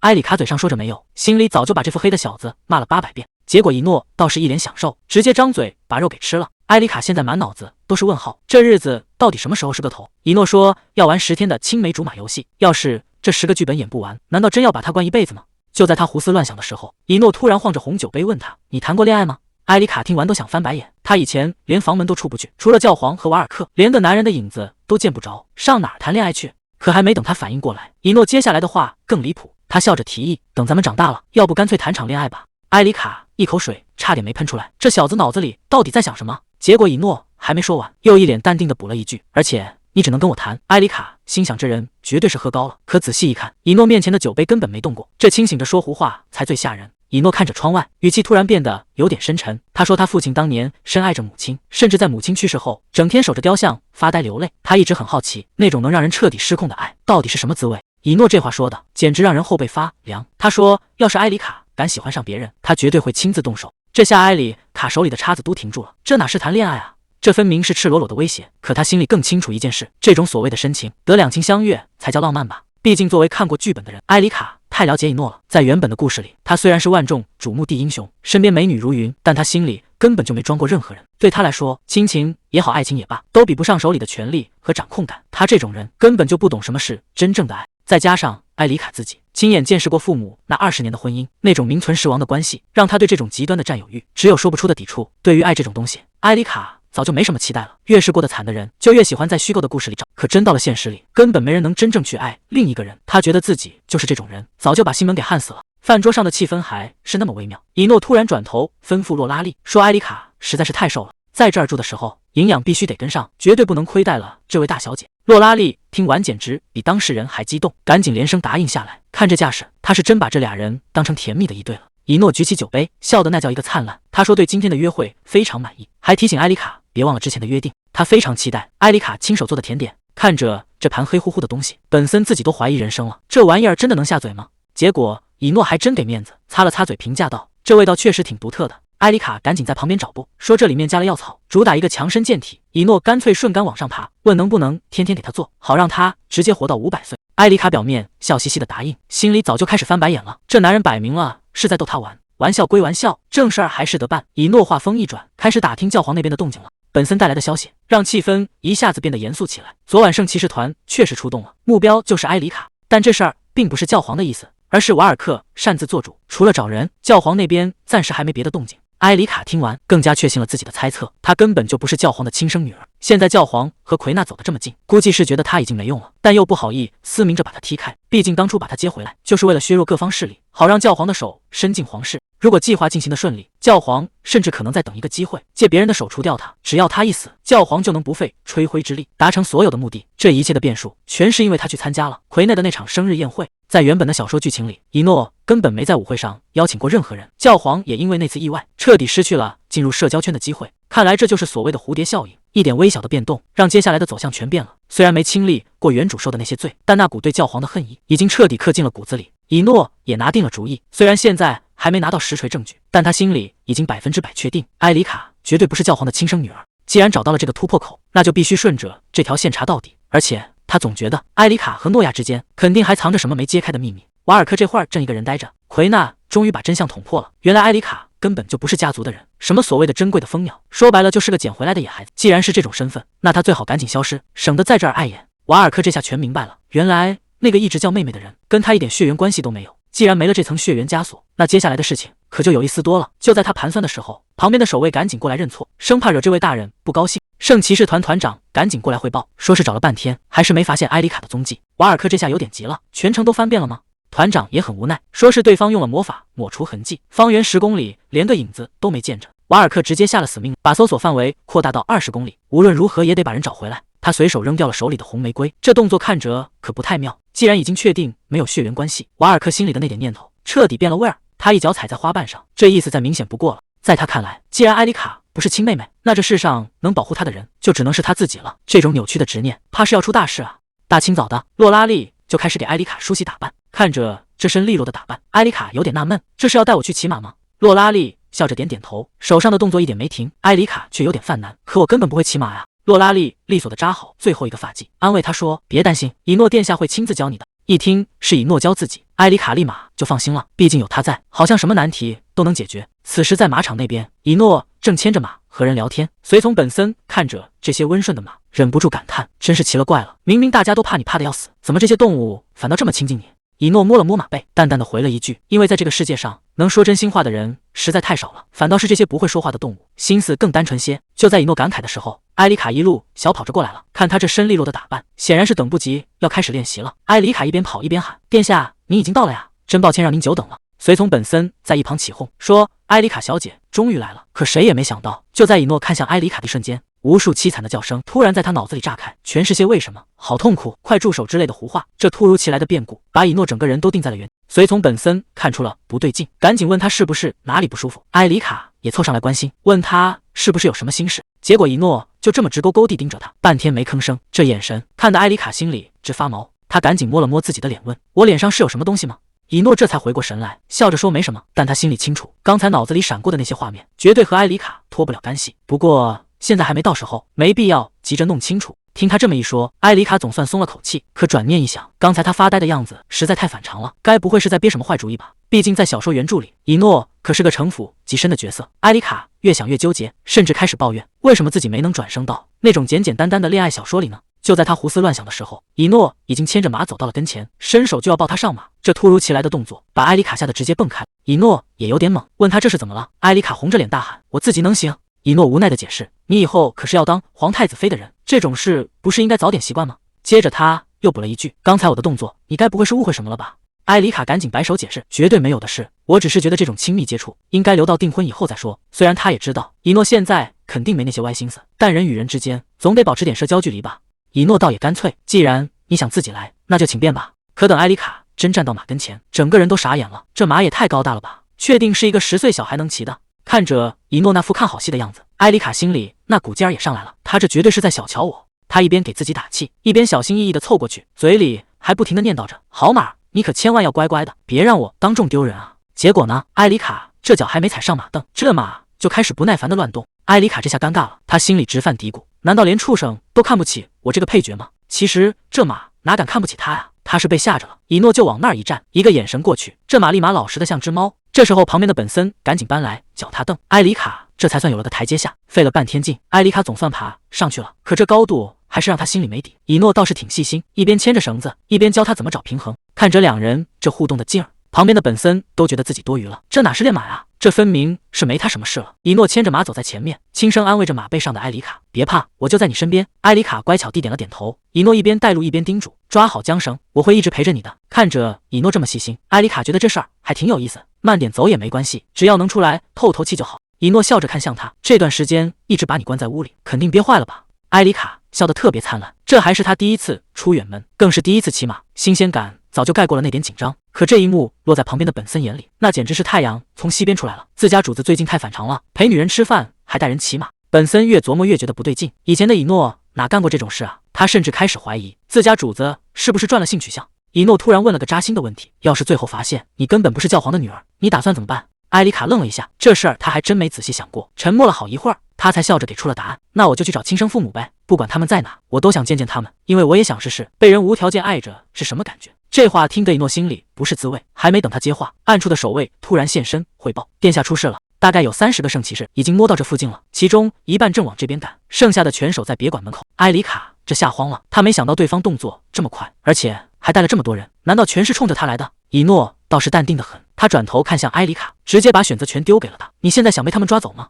埃里卡這態度很堅決，他說教皇領地那個地方可比這兒糟糕多了。既然他不想走，以諾心裡就有數了，他讓埃里卡別擔心，就在這兒練剛才教他的騎術，剩下的爛攤子全都交給他來處理。埃里卡應了一聲，有他在，確實讓人覺得挺踏實的。臨走前，以諾還沒忘給手下下死命令，讓他們死守在這兒，必須護好埃里卡的周全。以諾帶着本森準備去幹活了，既然聖騎士已經找上門，那這一仗肯定躲不掉。看着他們走遠，埃里卡心裡開始犯嘀咕：這些聖騎士怎麼會來得這麼齊？難道是有人察覺到了什麼？他越想越覺得不對勁，腦子裡突然冒出一個大膽的想，乾脆趁現在直接消失算了。他看了看身邊的守衛，只要能找個借口把他們甩掉，這事兒就有戲。現在以諾已經走遠了，這可是千載難逢的好機會，只要往西邊跑，穿過邊界就能到達格爾菲特，在那兒誰也不認識他。埃里卡心裡正犯嘀咕，到底要不要趁現在溜走？還沒等他拿定主意，馬已經先跑了起來。守衛這下直接懵了，根本沒料到他會突然加速，緊接着場面一下子變得詭異起來，周圍竟然憑空冒出了藍色的電光。守衛趕緊大聲阻攔：埃里卡小姐快停下，前面危險。結果還是晚了一步，埃里卡已經騎着馬一頭扎進了林子深處。不行，現在跑了也太慫了，要是就這麼一走了之，那原主埃里卡的慘死算什麼？那些壞蛋給他餵了1年的毒，這筆賬絕對不能就這麼算了。就在埃里卡準備回去時，天色突然黑得有點不正常，樹叢裡好像有個影子，本以為是哪個跟過來的僕人，結果這一眼看過去，事情好像沒那麼簡單。埃里卡看着周圍這不對勁的氣氛，難道這裡就是傳說中的禁區？按理說這種地方只在深山老林裡，怎麼會出現在離人這麼近的地方？還沒等他想明白，黑暗中突然冒出個大家伙，這根本不是什麼影子，而是一只盯着他的巨大眼睛。馬被嚇得當場失控，埃里卡根本穩不住身體，這下麻煩大了，他直接從馬背上栽了下去。剛才那一下摔得不輕，埃里卡還沒搞清楚狀況，到底發生了什麼。抬頭一看，竟然是一條大的離譜的黑蛇，在他面前，埃里卡就像個小玩具一樣。壞了，這可是傳說中的暗黑蛇，現在可不是害怕的時候。埃里卡拼了命地跑了起來，可那條蛇就在後面死死跟着，絕對不能死在這兒。埃里卡現在腦子裡只有一個念頭，那就是拼了命地往前跑，絕對不能停下來。可越是焦急，就越容易出亂子，腳下一滑，整個人直接摔下了懸崖。這下真是倒霉到了極點，那條大黑蛇就在上面看着，難道這就是命嗎？費勁巴拉的重活一回，結果還是要死在這兒。那把他弄到這個世界來，到底是為了什麼？就在埃里卡生死未卜的時候，另一邊的氣氛卻完全不同。陽光明媚的廣場上，一群守衛正恭恭敬敬地跪在地上。以諾直接發難：誰允許你們私闖禁地的？領頭的騎士趕緊表態說：埃里卡小姐被人綁架了，現在只剩這片林子沒搜過，哪怕事後受罰也得把人找着。場面一下子僵住了。以諾心裡清楚得很，找人是假，試探是真，看來教廷是越來越不把皇室放眼裡了，甚至還想通過婚約來奪權，這算盤珠子都快崩到臉上了。以諾沒打算給他們好臉色，這裡可是他母親安息的地方，誰要是敢在這兒動歪心思，那這事兒可就沒法善終了。這群騎士嚇得趕緊求饒，生怕這位殿下真的動怒，畢竟誰也擔不起這個責任。以諾根本沒打算跟他們廢話，搜可以，但要是敢耽誤他打獵，後果自負。就在這時，一個黑影悄悄湊了上來，帶回了一個要命的消息：埃里卡闖進禁地了。這下以諾徹底火了，他冷冷地問：你們到底是幹什麼吃的？手下除了道歉，一個字都不敢多說。以諾直接下了逐客令：今天到此為止，看着以諾離開的背影，帶頭的騎士心裡直犯嘀咕，這事兒絕對沒那麼簡單。埃里卡就是從這兒進的禁區，可現在入口已經封死了。本森趕緊勸以諾，殿下，禁區裡面太危險了，不管咱们有多少人，進去都是送死。以諾根本聽不進去，他冷冷地丟下一句，去找別的入口。手下們只能硬着頭皮答應，誰都不敢在這時候觸霉頭。本森站在後邊，看着以諾的背影，心裡直發毛，這下真的糟了。以諾現在已經徹底暴怒，誰也攔不住他。埃里卡終於睜開了眼，這是哪兒？他渾身疼得厲害，看來剛才摔得不輕。周圍安靜的有點嚇人，連個蟲鳴聲都沒有。埃里卡越想越覺得不對勁，他下意識往後看了一眼，這不看還好，一看整個人都僵住了。草叢裡竟然蹲着一堆怪物，全是冒着藍火的靈魂烏鴉。這些靈魂烏鴉可不是鬧着玩的，在小說裡他們就是禁區的噩夢，專門靠吞噬人類的靈魂活命，只要被他們盯上，基本上就沒活路了。埃里卡這下徹底傻眼了，他嚇得直往後縮，別過來，你們離我遠點。可這些怪物哪聽得懂人話，反而越湊越近，看着那巨大的烏鴉頭伸過來，埃里卡心裡全是絕望，我還沒活夠呢，真的不想死在這種地方。眼看那只最大的烏鴉張開了翅膀，埃里卡只能絕望地閉上眼。難道今天真的要交代在這兒了？這劇情不對啊，這大烏鴉怎麼還撒上膠了？埃里卡整個人都懵了，這哪是來吃人的，分明是來求摸摸的。他突然想起以前也發生過這種事，難道自己天生就招這些怪物喜歡？既然這樣，那就乾脆試一把。他大着膽子伸手一摸，好家伙，這群怪物居然真的被馴服了。這下反轉來得太快，連他自己都不敢相信。按理說原著裡的埃里卡沒這本事啊，看來穿越之後這身體還自帶了隱藏外掛。既然這些烏鴉這麼聽話，那逃跑的機會不就來了嗎？埃里卡趕緊連筆畫大吆喝，想讓這大塊頭帶他飛出禁區。可這烏鴉到底能不能聽懂人話？埃里卡嘆了口氣，指望他帶自己飛出去，估計是沒戲了。他抬頭看了看這懸崖，這麼高，爬是肯定爬不上去的。萬一爬到一半沒力氣掉下來，那可就真成肉餅了。就在這時，大烏鴉身後鑽出個小家伙，這小烏鴉長得還挺萌。埃里卡剛想誇他兩句，結果這小烏鴉接下來的動作讓他整個人都傻了。小烏鴉居然從嘴裡翻出一條肥嘟嘟的大蟲子，還一臉期待地遞到他面前。這可是他壓箱底的好寶貝。埃里卡尷尬的想找個地縫鑽進去，謝謝你的好意，但我現在真的不餓，這頓大餐還是你自己留着吧。這下可好，逃跑的辦法沒找着，反而被這群怪物當成幼崽養了。埃里卡接下來該怎麼辦？雖然這些烏鴉目前挺友好，但這種地方絕對不能掉以輕心，萬一哪句話說錯惹毛了他們，這處境可就更危險了。埃里卡抬頭望着懸崖上方，心裡全是那個人的影子。以諾，你現在到底在哪？能不能找到這鬼地方來救我？與此同時，森林裡的氣氛已經緊張到了極點，大批人馬正在連夜搜尋。看來為了找他，外面已經徹底亂套了。以諾帶着人馬已經殺進了森林深處，隨從本森趕緊攔住他，說再往前走就太危險了，現在正是怪物最活躍的時候。以諾根本聽不進去，埃里卡現在一個人在裡面，多耽誤一秒就多一分危險。本森還是覺得不穩妥，提議先回去多叫點守衛過來，結果以諾一句話就把他堵死了。要是把動靜鬧大，讓聖庭知道皇室綁架了埃里卡，那這事兒可就徹底收不了場了。本森這下沒話說了，只能硬着頭皮跟着往前衝。以諾這會兒心裡只有埃里卡，他突然停下腳步，這林子裡的動靜明顯不對勁。他冷着臉衝着草叢喊話：“誰在那兒？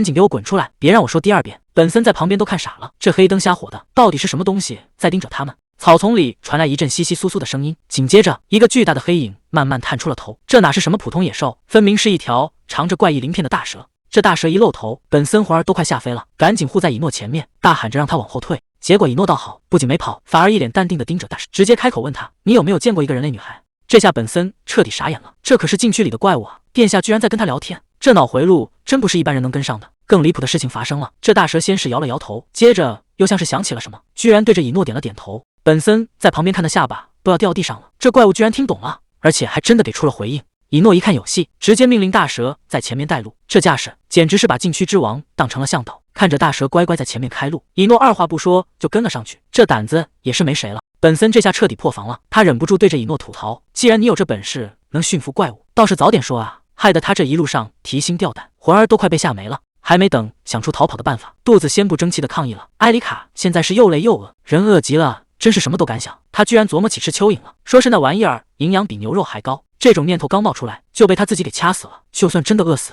也絕對不能吃那種東西。這些烏鴉雖然沒惡意，但根本聽不懂人話，看這架勢是打算把埃里卡當寵物養了，根本沒打算放他走。這種寵愛真讓人吃不消。埃里卡心裡越來越沒底，要是以諾一直沒找過來，難道真要在這兒困一輩子？他忍不住開始想那個男人，以諾真的會來救他嗎？畢竟當初兩人見面的時候，關係可沒現在這麼近。以諾曾經親口說過，他也是那些人的一員，甚至還提議過要把埃里卡關起來才對他更有利。所謂的青梅竹馬，在他嘴裡不過是一場玩笑。如果以諾這次不出現，那埃里卡可就真的沒退路了。埃里卡坐在鳥窩裡，越想越覺得委屈。其實不光是在這個世界，就算在原來的那個家，他也沒感受過多少溫暖。那時候耳邊全是父母的爭吵，什麼出軌離婚，還有各種咒罵，他只能一個人躲在被窩裡，假裝自己什麼都聽不見。這種被全世界拋棄的感覺真的太讓人絕望了，他甚至開始懷疑這世上到底有沒有人在乎他。就在他快要徹底死心的時候，頭頂突然傳來一聲呼喊，這聲音簡直就是救命稻草。抬頭一看，竟然真的是以諾。誰能想到他真能找過來？以諾掉在半空中，伸出了手，讓埃里卡趕緊抓緊。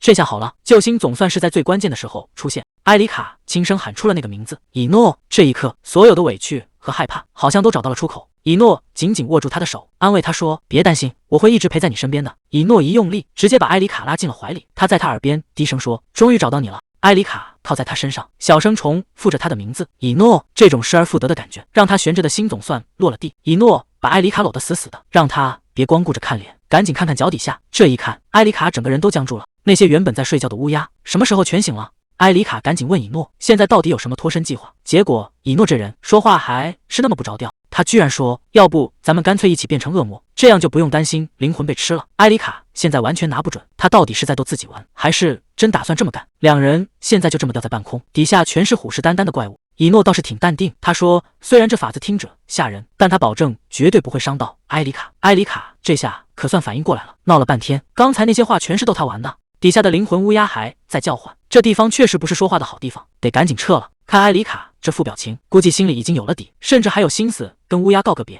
剛才那場營救總算是有驚無險，這幫黑衣人一撤，大家懸着的心總算落了地。隨從本森這下是真後怕，他說：“看到你們兩位沒事，我就放心了，不然我這腦袋肯定保不住。”埃里卡也覺得總算撿回一條命，可還沒等他徹底緩過勁來，以諾突然叫了他的名字。這一聲埃里卡直接把他拽回了最不想回憶的過去。媽媽歇斯底里的吼着：“這全都是你的錯！”埃里卡突然大喊一聲：“對不起！”整個人嚇得縮成一團，這反應把以諾都給整懵了。等埃里卡慢慢緩過勁來，才發現自己剛才失態了。以諾趕緊問他：“你這是怎麼了？”埃里卡小聲嘟囔着，還以為這次肯定要挨罵。以前只要一闖禍，媽媽就會直接動手，這都快成他的身體本能了。以諾聽得心裡咯噔一下，埃里卡還在那兒不停解釋，說自己不該亂闖禁地，更不該把以諾也帶進危險裡。以諾這下全明白了，他試探着問：“難道教皇以前經常打你嗎？”這一聲嘆氣，真是說不出的複雜。以諾沒多說什麼，直接一把抱住了埃里卡，這一下可把他給整不會了。埃里卡小聲問：“為什麼要抱我？”以諾這話說的特別暖，他說：“青梅竹馬遇到危險的時候，不就該這樣安慰嗎？”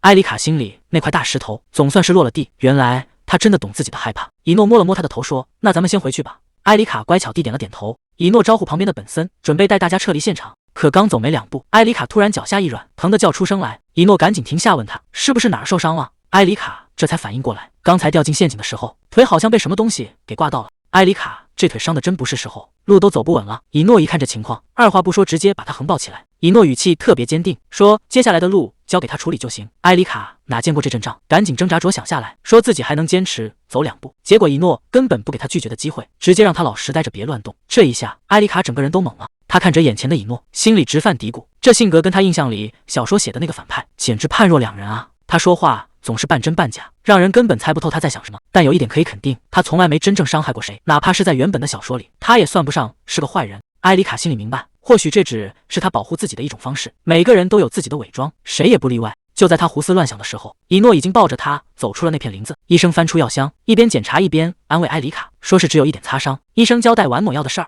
就跟着本森先出去了。以諾一開口，直接給埃里卡下了禁令，說以後不許再騎馬了。埃里卡這下可坐不住了，大聲問為什麼。以諾頭也不抬地問：“你是又打算偷偷溜走嗎？”埃里卡趕緊找借口，說自己只是想練好技術，這樣下次就能控制住馬了。以諾一眼就看穿了他的心思，說：“你練好技術是為了能跑得更遠吧？”這話直接戳到了埃里卡的痛處，他心虛的一句話也接不上。緊接着以諾又拋出一個消息，說聖庭的那些人已經全被他打發回去了，對方肯定不會罷休，你這一失蹤反而給了對方繼續搜查的借口。接着以諾話鋒一轉，說咱們那套青梅竹馬的戲碼暫時可以收起來了，既然費了這麼大勁把你帶回來，就這麼放你走，那也太虧了。埃里卡聽完沒被嚇住，反而出了個損招，他說乾脆給教皇寫封信，就說綁匪抓了他女兒，現在要一大筆贖金。這招簡直是一石二鳥，如果不給錢，正好有借口翻臉；如果給了錢，那以諾還能大賺一筆。以諾聽完都愣住了，看來他是真的恨透了那個家。不過這主意確實夠絕，連以諾都忍不住誇他聰明。這兩人湊到一塊兒，教皇那邊怕是要倒大霉了。埃里卡試探着問以諾，那筆贖金到手之後，能不能跟他5-5分成？這封信一出現，事情就變得麻煩了。瓦爾克直接攤牌，說這筆贖金必須得給。教皇顯然還沒轉過彎來，誰敢在太歲頭上動土，公然挑釁聖座，瓦爾克卻看得很明白，對方既然敢這麼大張旗鼓，如果不給錢，家裡不和的醜聞可就壓不住了。眼看父親還在猶豫，瓦爾克又加了一把火，讓他趕緊做決定。最後教皇還是鬆口了，把這燙手山芋直接甩給了瓦爾克。瓦爾克這差事領的乾脆，扭頭就去辦了，留下教皇一個人在那兒，也不知道心裡在盤算什麼。到了第二天晚上，莊園裡果然有了動靜，一股黑煙平地而起，消失的埃里卡竟然就這麼回來了。瓦爾克一眼就認出了他，趕緊衝上去接人。瓦爾克急得不行，連聲問是誰把他綁走的，有沒有吃苦頭。埃里卡卻小聲回了一句，說他根本不知道對方是誰。埃里卡說自己只是被關在地牢裡，沒給吃的，除此之外，對方倒也沒怎麼為難他。畢竟頂着家族的名號，對方求的是財，自然不敢真的動粗。這話說的倒是挺冷靜，可瓦爾克哪能咽下這口氣？這事兒絕對沒完，不管背後是誰，他都要把人揪出來。埃里卡小聲喊了句哥哥，說自己實在太累了，現在只想好好休息。瓦爾克趕緊答應下來，帶着他往房間走。誰能想到，就在這黑燈瞎火的樹影裡，以諾正盯着他們的一舉一動。這小子心思深得很，看來這事兒還沒完。瓦爾克總算把人帶回了房間，看着躺在床上的妹妹，瓦爾克這心裡全是愧疚。埃里卡反倒安慰起他來，哥哥，我現在已經沒事了，你別太擔心。瓦爾克嘆了口氣，在我面前你不用這麼撐着，這次肯定把你嚇壞了，以後我會加派人手守着你，絕对不會再讓你受這種罪。埃里卡躺在床上，心裡反倒挺樂呵，既然哥哥說要加派人手，那盯着他的人就更多了，這局面正是他想要的。瑪麗端着要湊到跟前，勸他睡前趕緊喝了，結果埃里卡這大小姐脾氣一上來，直接把頭一扭，說死也不喝這苦藥。瑪麗也是左右為難，畢竟這藥都斷了好幾天了，再不喝身體哪受得了？可埃里卡根本不買賬，在那兒鬧起了小情緒。瓦爾克倒是一點不含糊，既然妹妹不想喝，那就誰也別逼她。瑪麗還想拿教皇的命令擋一下，結果瓦爾克根本不聽，直接讓她退下。看來在這個家裡，瓦爾克是鐵了心要護着妹妹，誰的話都不好使。瑪麗哪敢多嘴，趕緊應了一聲就退下了。這屋裡總算只剩下他們兄妹倆。隨着房門關上，瓦爾克就這麼靜靜地守在床邊，一句話也沒說。可他這副樣子，誰都能看出他心裡有多難受。就在這時候，埃里卡輕聲開了口：“哥哥，有時候我覺得這世界上真正護着我的人，也就只有你了。”這話一出來，瓦爾克心裡怕是更堵得慌了。可他哪知道，這正是埃里卡想要的效果。瓦爾克守在床邊，對着埃里卡許下了重諾，不管以後發生什麼，他都會永遠愛這個妹妹。這話說得挺感人，可聽在埃里卡耳朵裡，味道就全變了。他心裡清楚得很，瓦爾克早晚會發現自己根本不是他親妹妹，甚至他可能早就已經察覺到了。埃里卡終於坦白了，剛才那碗藥裡有毒。這消息簡直像個炸彈，瓦爾克整個人都懵了，藥裡竟然有毒。埃里卡點點頭，說這事兒純屬意外發現。他趕緊叮囑瓦爾克，哥哥，這事兒千萬的爛在肚子裡，誰也別告訴我，你一定要相信我。瓦爾克這下徹底陷入了掙扎。就在這時，一個聲音在他耳邊響起，瓦爾克，光說漂亮話沒用，真想護着埃里卡，就看你接下來怎麼做了。瓦爾克最後還是點了頭，他說我知道了，那樣你以後千萬別再碰了。看着瓦爾克離開的背影，埃里卡總算能鬆口氣了，這最難搞的一關算是暫時闖過去了。可另一邊，以諾的心思卻完全不在這些瑣事上，對他來說，這幾天的相處簡直太有意思了。以諾輕聲念叨着，埃里卡小姐，在你長大成為我的新娘之前，一定要平平安安的，要是誰敢動你一根汗毛，我絕对會親手殺了他。以諾已經回到了宅子裡，他趕緊打聽，埃里卡小姐沒受傷吧？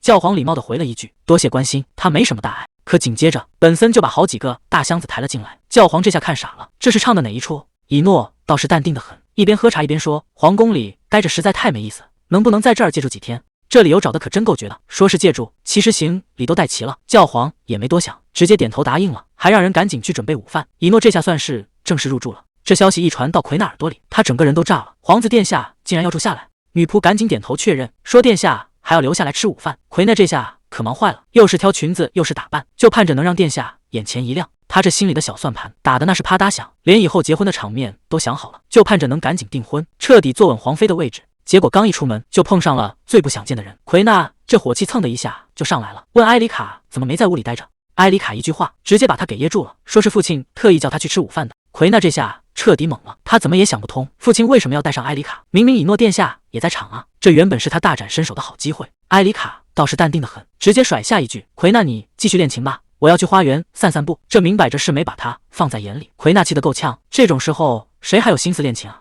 他直接把琴譜一摔，說自己練完了，轉頭就去找父親理論。等到了餐廳一看，好家伙，這位置坐的那叫一個講究。奎納心裡更酸了，這簡直是他經歷過最糟糕的午餐。他忍不住質問父親，為什麼要讓埃里卡也過來？教皇倒是給出了個無法反駁的理由，他說以諾殿下很羨慕咱们家這種親密的氣氛，畢竟殿下從小就沒了母親，也沒有兄弟姐妹，就想感受一下普通家庭的溫暖。這話一出，奎納就算有再多不滿，也只能憋回肚子裡了。教皇趕緊在一旁安撫奎納，讓他別糾結這些小事，多想以諾殿下的深意。奎納這下只能硬着頭皮忍了。飯桌上，瓦尔克对埃里卡那叫一個照顧，又是夾菜又是叮囑，這待遇簡直沒誰了。以諾一直默默觀察着埃里卡，突然他開口提了一件事：過幾天就是埃里卡的15歲生日了吧？這話一出，桌上的氣氛立馬就不一樣了。以諾笑着說：“能參加這個生日派對，真是他的榮幸。”教皇聽了也是感慨萬千，一晃眼女兒都長這麼大了，這幾天正忙着給埃里卡籌備生日宴呢。奎娜一聽這話，手裡的叉子都快拿不穩了。給埃里卡辦派對，這待遇是不是有點太過了？以諾倒是挺會接話，他說正好能借這個機會再次邀請奎娜小姐跳支舞。奎娜這下臉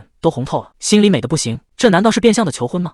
以諾轉頭看向埃里卡，說這都得感謝埃里卡小姐。埃里卡面上笑着應和，心裡卻咯噔一下。他突然意識到，這個15歲生日一過，以諾就要帶兵去前線了。瓦爾克看埃里卡愣住了，趕緊讓他吃慢點。他突然想起以前從未給埃里卡辦過生日，心裡滿是說不出的愧疚。可現在的局勢根本容不得埃里卡兒女情長。前線傳來消息，公爵因為舊傷復發病倒了。誰能想到公爵這一倒下，竟然成了所有悲劇的開頭。埃里卡心裡很清楚，絕對不能讓歷史重演，不管付出什麼代價，他都必須把真相告訴以諾。今天的場面可真夠大的，原來是埃里卡的大日子，賓客們聚在一起，全在議論這位大小姐的婚事。畢竟誰能娶到她，那可真是交了鴻運了。就在大家伸長脖子等的時候，正主終於露面了。埃里卡這一出場，直接成了全場的焦點。他客氣地跟大夥打招呼，但這心裡其實還裝着別的事。這幾天以諾那邊一點動靜都沒有，按理說他不該在這個時候跑去聖座那邊待着，這事兒怎麼想怎麼奇怪。還沒等他琢磨明白，一個小身影就撲了過來。奎娜這一聲姐姐，直接把他的思緒給喊斷了。看着湊過來的奎娜，瓦爾克心裡直犯嘀咕，這姑娘到底在打什麼算盤？結果奎娜只是甜甜一笑，祝埃里卡生日快樂，還誇她今天美得發光。這一下反倒把埃里卡和瓦爾克給整懵了，誰也沒想到他會這麼客氣。等到了沒人的時候，以諾才跟奎娜說出了真心話。他說看你跟埃里卡相處的這麼好，我這心裡其實挺酸的。原來他一直都渴望家裡人能這麼和和氣氣的相處。他問奎娜能不能幫他圓了這個夢。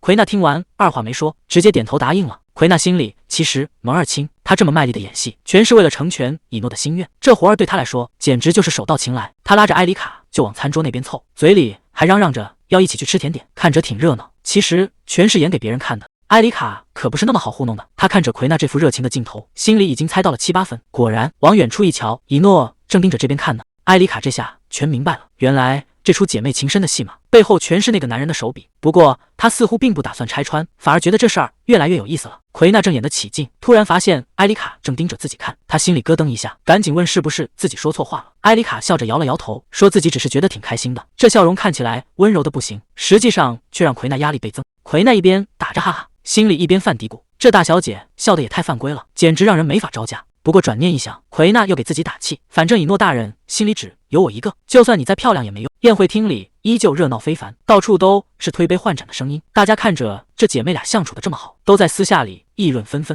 有人覺得他們倆站在一起簡直就是一道風景線，甚至還有人開始羨慕起這和睦的家庭氛圍了。可就在這一片祥和的背後，總有些不和諧的聲音。幾個貴族湊在一起，正壓低聲音嚼舌根。這出戲演得再好，也總有人想看背後的笑話。埃里卡一邊吃着蛋糕，一邊忍不住在心裡犯嘀咕，今天的生日宴雖然隆重，但要是阿爾伯塔家族的人也在，那該有多好。放眼望去，到處都是成双成對的貴族，大家聊得熱火朝天，臉上全寫滿了幸福。可這些熱鬧終究是別人的。埃里卡一個人走到窗邊，看着外面的夜色出神。不管這地方裝修的有多華麗，身邊要是沒個真心實意的家人，心裡總覺得空落落的，像缺了一大塊。就在他對着窗外發呆的時候，身後突然傳來一陣動靜。埃里卡猛地回過頭，整個人都愣住了。他怎麼也沒想到，在這個節骨眼上，居然會在這裡碰見他。這人到底是怎麼進來的？誰能想到，以諾放着正門不走，居然直接翻窗戶進來了。這出場方式確實夠隨性的。埃里卡也是沒好氣，剛綁架完又來私闖民宅，這膽子真不是一般的大。以諾倒是一臉淡定，說不翻窗戶，怎麼親手把禮物送出去，還非要讓埃里卡轉過身去。埃里卡雖然嘴上嫌棄，但還是乖乖照做了。這地方黑燈瞎火的，誰知道他要搞什麼名堂？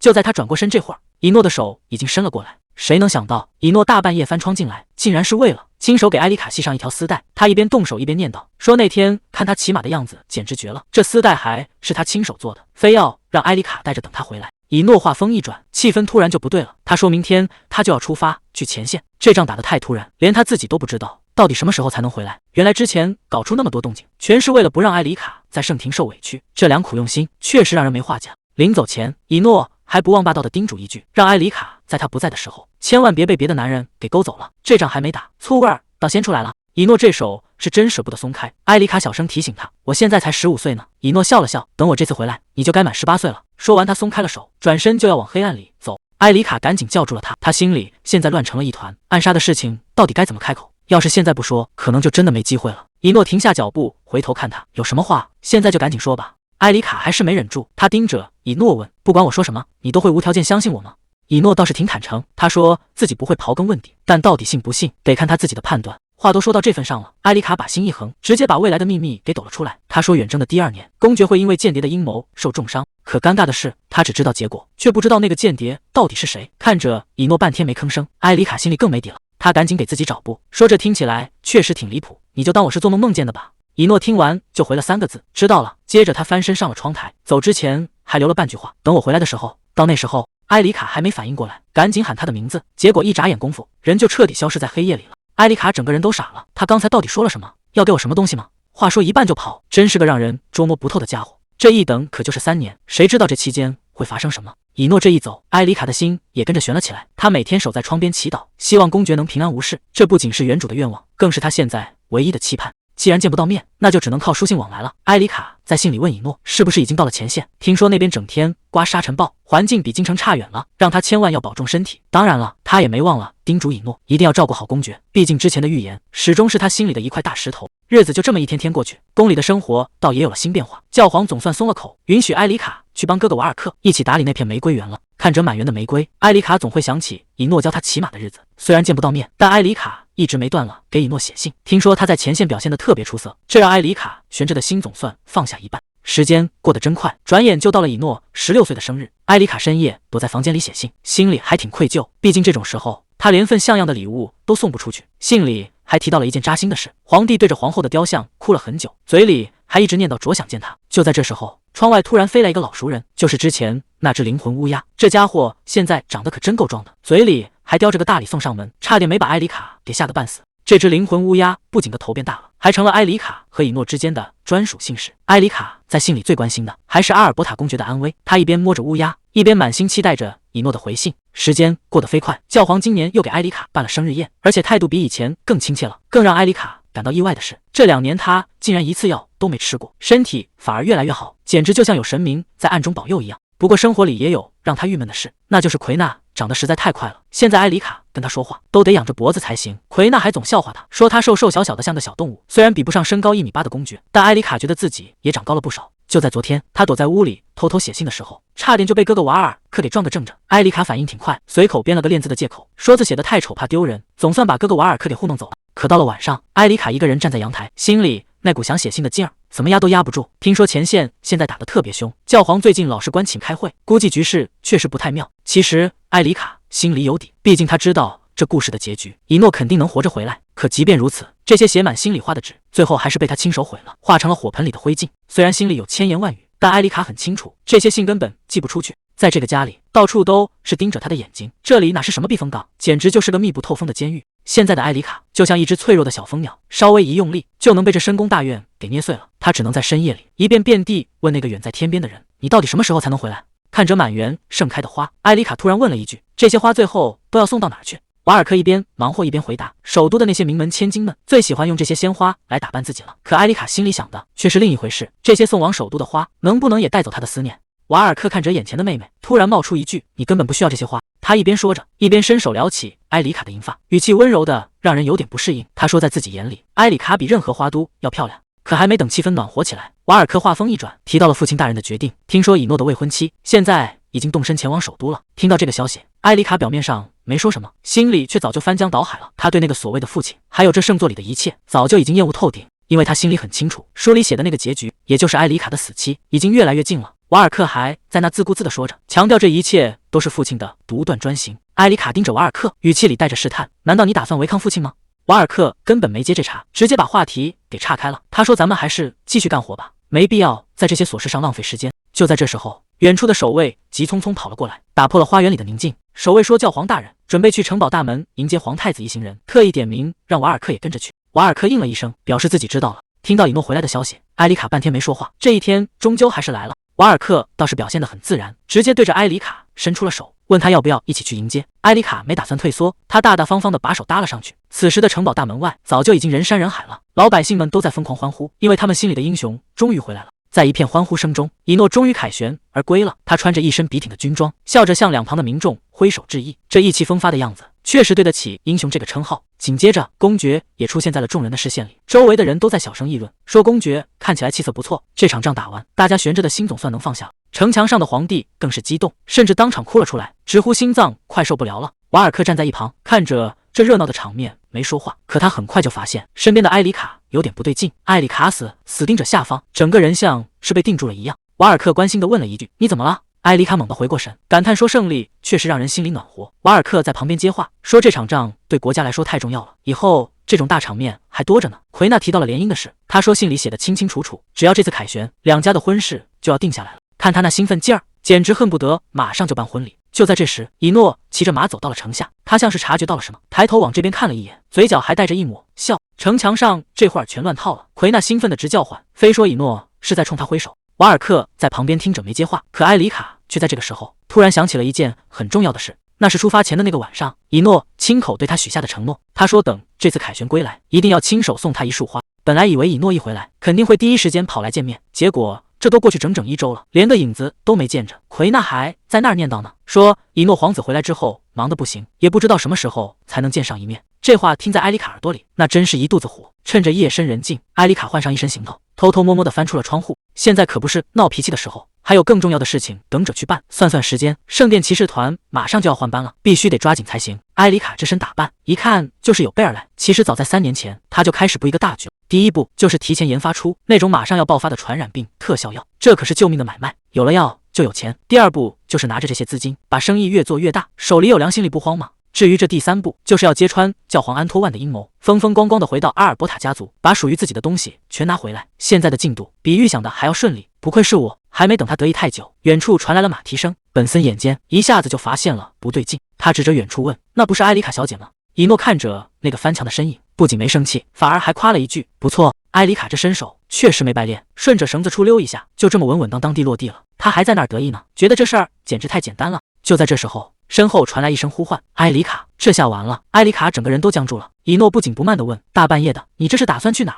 動作挺熟練的，看來平時沒少翻牆吧？既然被抓個正着，埃里卡倒也乾脆，直接攤牌了。他說：“既然被您發現了，我也沒什麼好辯解的。不過他現在急着趕路，根本沒時間在這兒耗着。”於是大着膽子提了個要求：“要是殿下能裝沒看見，就趕緊放我走吧，我這兒真挺急的。”誰能想到，以諾不僅沒打算攔他，反而問了一句：“你要去哪兒？我送你一程。”埃里卡指了指城牆外，以諾二話不說，轉頭就對旁邊的本森下了命令：“你走着回去吧。”這下輪到本森懵了，他指着自己半天沒反應過來：“什麼？讓我用腿走回去？”埃里卡雖然覺得有點不好意思，但還是趕緊上了馬，還不忘跟本森道個歉：“對不住了。”可憐的本森只能在那兒乾笑，這大半夜的，馬被搶了不說，還得自己走回去，這上哪兒說理去？埃里卡坐在馬背上，還不忘跟以諾顯擺，他說：“趁您不在的時候，我可是偷偷練過騎馬的。”他笑得那叫一個燦爛。怎麼樣，我是不是進步挺大的？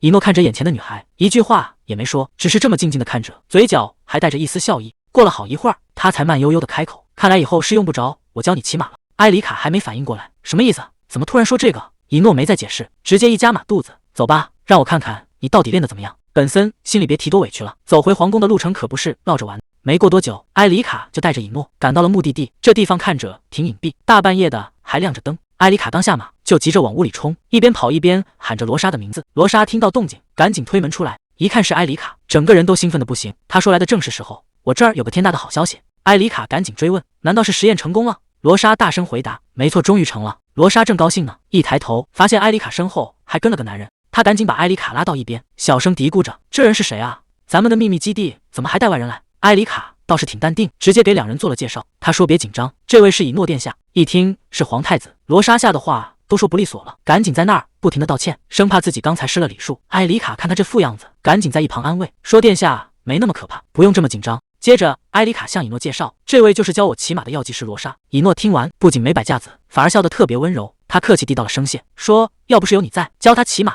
這活兒恐怕還得我親自動手。”以諾這客氣話一出口，羅莎整個人都麻了。他趕緊回禮，說：“能見到殿下才是自己的榮幸。”可話剛說完，他心裡就開始打鼓，總覺得剛才那句客套話是不是有點多餘了。趁着這空檔，羅莎偷偷瞄了一眼，結果這一看，差點沒把環兒給嚇飛了。雖然以諾臉上還掛着笑，但這氣場壓得人根本沒法接話。看來傳聞一點都沒錯，這位皇太子殿下確實是個狠角色。羅莎現在只想趕緊躲遠點。一旁的埃里卡看着這場面，也是一臉的沒轍。大半夜跑過來，以諾這副樣子，在埃里卡眼裡簡直像個鬧脾氣的小孩。以諾問：“你在看什麼？”埃里卡趕緊打馬虎眼，說沒什麼，正事要緊。他趕緊把話題帶了過去。旁邊的羅莎嚇得夠嗆，畢竟這位皇太子往這一站，誰心裡不打鼓啊？折騰了這麼久，總算是有好消息了。羅莎拿出了最新的成果，這種藥劑對雙脊症有很強的緩解作用。下一步就是徹底根治，只要按照這個進度下去，月底就能有大突破。埃里卡這下總算能鬆口氣了，這可是救命的東西，之前的努力都沒白費。羅莎給新藥起了個名字，叫融霜劑，還特意問埃里卡喜不喜歡。埃里卡聽完特別滿意，融化冰霜，溫暖人心，這名字起的確實有水平。不過他心裡也有點打鼓，就算以後支持研究的人從以諾換成了自己，這藥的名字應該也不會變吧。就在這時候，一直沒說話的以諾突然開口了，他問雙脊症到底是個什麼病。埃里卡趕緊解釋說這是一種非常可怕的傳染病。結果以諾聽完只是淡淡的回了一句沒聽說過。在這個世界上有一種叫雙脊症的瘟疫，它是從脊椎開始發病的，就像冰冷的刺一樣，一點點扎進全身，不到半年人就沒法動彈也没法說話了，最後只能等死。更可怕的是这病傳染性極強，只要碰一下就會被傳染，短短半年時間整個王都就全淪陷了。聽完這些，屋子裡一下子安靜的嚇人。以諾就這麼盯着埃里卡，埃里卡心裡也直打鼓，畢竟這種還沒大面積爆發的病，她一個大小姐怎麼會知道的這麼清楚？以諾突然提到了錢的事，他問這些研究經費該不會是你當初威脅教皇弄來的吧？埃里卡倒是一點沒打算瞞着，他笑着說確實是，甚至還後悔當時沒多要點，現在看這點錢根本不夠花。羅莎聽得魂兒都飛了，威脅教皇，這簡直是他這輩子聽過最離譜的事。結果以諾不僅沒生氣，反而湊近了問埃里卡要不要再多借一點。羅莎一看這氣氛，趕緊找個借口溜了。這種大人物的秘密知道的越多命越短，屋裡這下只剩他們兩個了。以諾輕聲叫了句埃里卡，誰能想到他竟然伸手摸了摸埃里卡的头，這一下把埃里卡也給整不會了。以諾輕聲說你這次居然沒躲開，看來這3年的時間確實讓你变強了不少。埃里卡心裡咯噔一下，沒想到他連這種小細節都記得。他趕緊順着話茬說那還不是因為殿下走之前把路都給鋪好了，我這才有機會改變。結果以諾根本不吃這套，他太了解眼前這個女人了，就算沒他幫忙，埃里卡也照樣能把事情辦成。就在氣氛剛緩和一點的時候，以諾突然話鋒一轉，問出了那個最致命的問題，你是怎麼知道雙脊症的？甚至在3年前出征的時候，你就已經預判到公爵會被人盯上，這種未卜先知的能力根本沒法用常理解釋。埃里卡這下該怎麼圓？以諾這步步緊逼的架勢，擺明了是要個交代。埃里卡心裡很清楚，再這麼編瞎話騙下去，遲早要把兩人的信任全賠進去。不過轉念一想，以諾畢竟是這本小說裡的男主角，雖然脾氣古怪了點，但心腸總歸是不壞的。為了這一刻，他其實已經在腦子裡演練過無數遍了。埃里卡乾脆直接把底牌亮了出來，他問如果我說我是死而復生的，而且親眼見過那些躲不掉的未來，殿下會覺得我瘋了嗎？誰能想到以諾竟然回答得這麼乾脆，他說當然不會。這下輪到埃里卡愣住了，埃里卡這回是認真的，雖然死而復生這個說法並不完全準確，但對現在的以諾來說，解釋到這一步也就夠了。以諾根本不在乎這些，他一步步走近，直接把話挑明了，不管你是誰，也不管你是不是瘋了，這些對他來說都不重要，他在乎的只有眼前這個實實在在的埃里卡，甚至還主動把手搭了上去。以諾接着說，其實從一開始我就知道你在利用我，但我還是忍不住想靠近你，因為我對你這個人實在是太感興趣了。這番話信息量實在太大，原來埃里卡那些自以為聰明的小算計，在以諾眼裡全是透明的，但他不僅沒拆穿，反而心甘情願地配合演出。以諾這步步緊逼的鏡頭，顯然不只是想聽個故事。他湊到埃里卡耳邊，順勢握住了埃里卡的手，連帶着那把鋒利的劍。以諾問，你手裡握着的這把劍，目標到底是誰？這尷尬來的也太快了，門口突然傳來了咳嗽聲。羅莎探頭探腦地問，我是不是打擾到你們了？這下兩人只能趕緊分開。以諾明顯有點不痛快，羅莎顧不上看氣氛，趕緊說外面出大事了，有一只魔獸鳥一直守在門口，看着挺凶，但奇怪的是他根本沒打算攻擊，這鳥就像是在等誰一樣。羅莎越說越興奮，甚至都想把他抓來解剖研究一下。埃里卡決定先去看看情況，以諾也趕緊跟了上去。剛才那尷尬勁兒還沒過去，埃里卡現在就怕被以諾看出端倪，要是被抓到把柄，以後肯定少不了被他笑話。結果一到院子裡，埃里卡直接叫出了聲，這哪是什麼危險魔獸，這不是老熟人嗎？鬧了半天是虛驚一場，這家伙竟然一路跟到了這兒，看他這撒嬌的樣子，剛才那些擔心全白費了。既然他都找過來了，是不是說明那邊又有新消息了？看烏鴉這架勢，明顯是想帶路去個地方。埃里卡回頭問以諾要不要一起去看看，以諾答應的倒是乾脆，這大半夜的，只要能跟埃里卡待在一起，去哪兒他都沒意見。臨走前，埃里卡還沒忘正事，特意交代羅莎，他要的藥材過幾天就到。看着两人遠去的背影，羅莎在後頭笑得一臉燦爛。這倆人的關係，明眼人一看就知道不簡單。趁着夜色，兩人騎馬鑽進了小樹林。烏鴉到底要把他們帶到哪兒？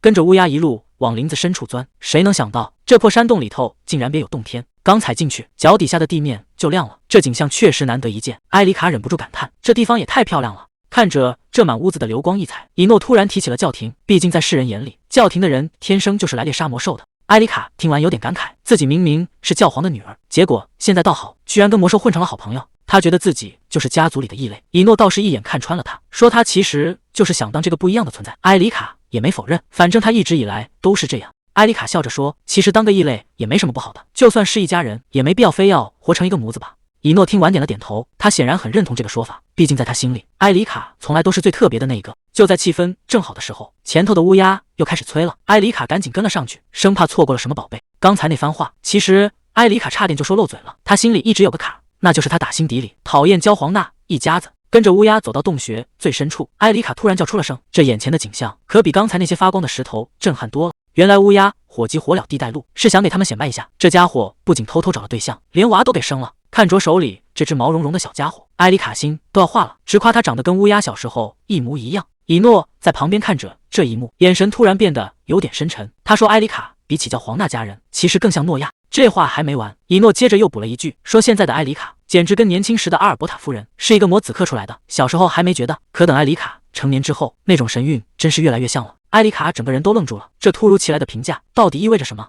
以諾突然提到他的老師阿爾伯塔夫人蒂法妮有個失蹤的女兒，既然艾里卡之前說過自己可能不是教皇的親生女兒，那如果真是死而復生，總該知道自己的身世吧？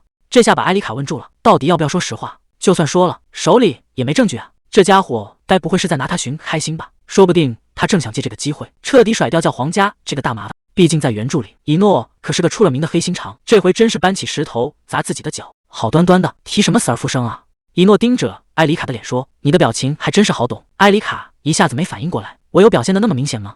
以諾笑了笑，接着問他，你該不會是想編個故事來騙我吧？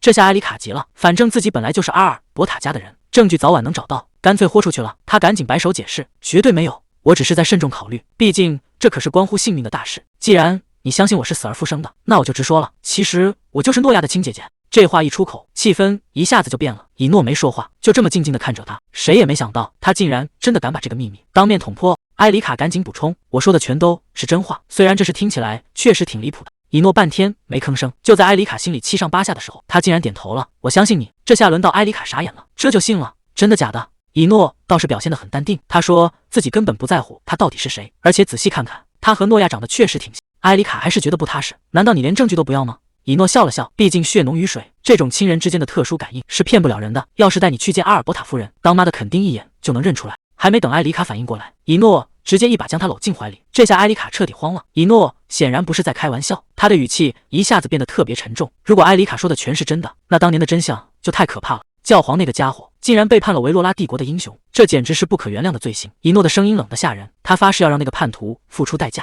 親手把他送進地獄。看着以諾認真的樣子，艾里卡心裡也明白，真相大白的那一天恐怕真的不遠了。以諾突然變得特別誠懇，他盯着艾里卡說，你一定要當好那個女兒，這樣你母親才會放心的把你交給我。這變臉速度也太快了，艾里卡整個人都傻了，剛才還一副要殺人的樣子，現在就開始談婚論嫁了，這男人真是讓人捉摸不透。就在這氣氛正曖昧的時候，旁邊突然傳來了動靜，烏鴉這小家伙不知道從哪鑽了出來，嘴裡還叼着各亮閃閃的東西，仔細一看，竟然是一條做工精細的項鏈。艾里卡盯着項鏈看了半天，冒出來的第一句話竟然是，這玩意兒應該能賣不少錢吧？以諾在一旁都無語了，重點根本不在這裡好嗎？而且看這成色，這東西的來頭絕對不小。以諾看着那條項鏈，忍不住感慨起來，原本還擔心靠教皇給的那點錢根本沒法研發新藥，沒想到你身邊還有這麼靠譜的幫手。艾里卡趕緊擺手否認，不是你想的那樣，烏鴉只是去幫我找稀有藥材了，然後我再把藥材拿到黑市去賣。以諾聽完笑得更深了，這下他是真被驚到了，誰能想到一個3年沒出過莊園的大小姐，竟然背地裡在黑市做生意。艾里卡小聲嘀咕了一句，還不是因為教皇從來不給零花錢。以諾倒是挺大方，直接放話，以後要是缺錢了儘管開口。艾里卡尷尬地笑了笑，只當他是在開玩笑，畢竟眼下最要命的還是這條說不清來歷的項鏈，他是真的不知道這東西哪來的。可烏鴉還在旁邊不停地叫喚，好像在邀功一樣。看着這一大袋沉甸甸的收穫，艾里卡趕緊招呼以諾，咱們該打道回府了。這就是羅莎，一個對藥劑研究近乎瘋狂的天才。當初雙脊症爆發的時候，全靠以諾在背後出錢支持，他才成功研發出特效藥，把這場大災難給壓了下去。可誰能想到，就在研發第2種解藥的關鍵時刻，羅莎身邊的助手竟然被教皇收買，把配方給偷走了。結果這功勞全落到了教皇頭上，他摇身一變成了人人愛戴的救世主。但這老狐狸為了獨吞配方，竟然動了殺心，他直接派出殺手要把羅莎徹底除掉。這下羅莎的處境可就真的危險了。為了不讓悲劇重演，艾里卡在研究初期就給那個叛徒助手塞了一大筆錢，讓他直接卷鋪蓋走人。這下隱患算是提前排除了。可雙脊症的源頭其實是北邊雪山裡的雪蝙蝠，當初就是因為商隊不小心把带病毒的蝙蝠带進了京城，結果蝙蝠死在貨倉裡，病毒一下子就傳開了。埃里卡本來想讓以諾去查那個商隊，可書裡對這事的記載實在太少，根本找不到線索。要是讓皇室在沒證據的情況下大動干戈，搞不好會引起更大的亂子。現在藥已經研發的差不多了，最難辦的是怎麼把它合理的公開，所以埃里卡才急着帶上以諾，想盡快去見那個人。以諾看着埃里卡欲言又止的樣子，直接把話挑明了，有什麼就直說，我這人沒那麼難相處。埃里卡聽完直犯嘀咕，還不是因為原著作者一直說你是個黑心肠的狠角色，搞得我都被洗腦了。兩人骑着馬走在林間小路上，埃里卡突然勒住韁繩，表情也變得嚴肅起來。我想把這次的研究成果全部上交給殿下。以諾聽了這話，明顯有點意外，這可是發大財的好機會，你就這麼捨得？埃里卡搖了搖頭，這種救命的藥，我壓根沒打算靠它賺錢，不過想讓我交出來也是有條件的。以諾倒也乾脆，直接讓他開個價。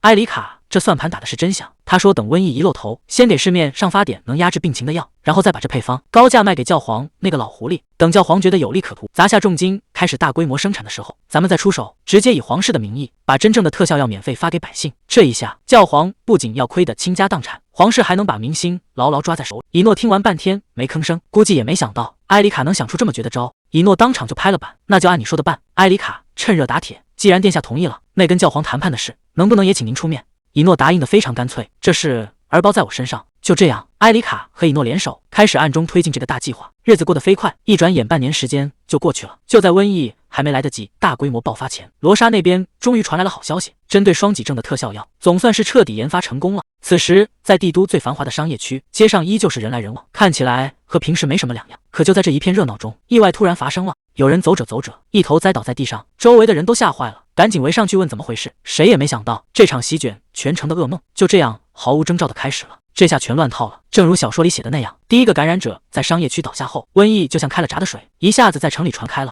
教皇坐在華麗的餐桌前，正慢條斯理地擦着嘴，聽着瓦爾克匯報情況。瓦爾克開口說，之前商量的那種藥確實有效果，只要吃下去就能延緩雙脊症的發作，不過對方開價可不低，想要拿到配方得拿5萬金幣來換。教皇聽完皺了下眉頭，只能延緩症狀嗎？瓦爾克點了點頭，確認了藥效確實有限。教皇這老狐狸顯然不想讓中間商賺差價，直接下令去找那個藥劑師，想把人直接挖過來。可事情哪有那麼簡單？瓦爾克一臉難色，對方根本不露面，咱們的人跟了半天，連藥劑師的影子都沒摸着，估計是怕惹禍上身。這幫人藏得比誰都深，既然挖不到人，教皇又動起了歪心思。如果咱們自己組建醫療團隊，研發這種特效藥，需要多長時間？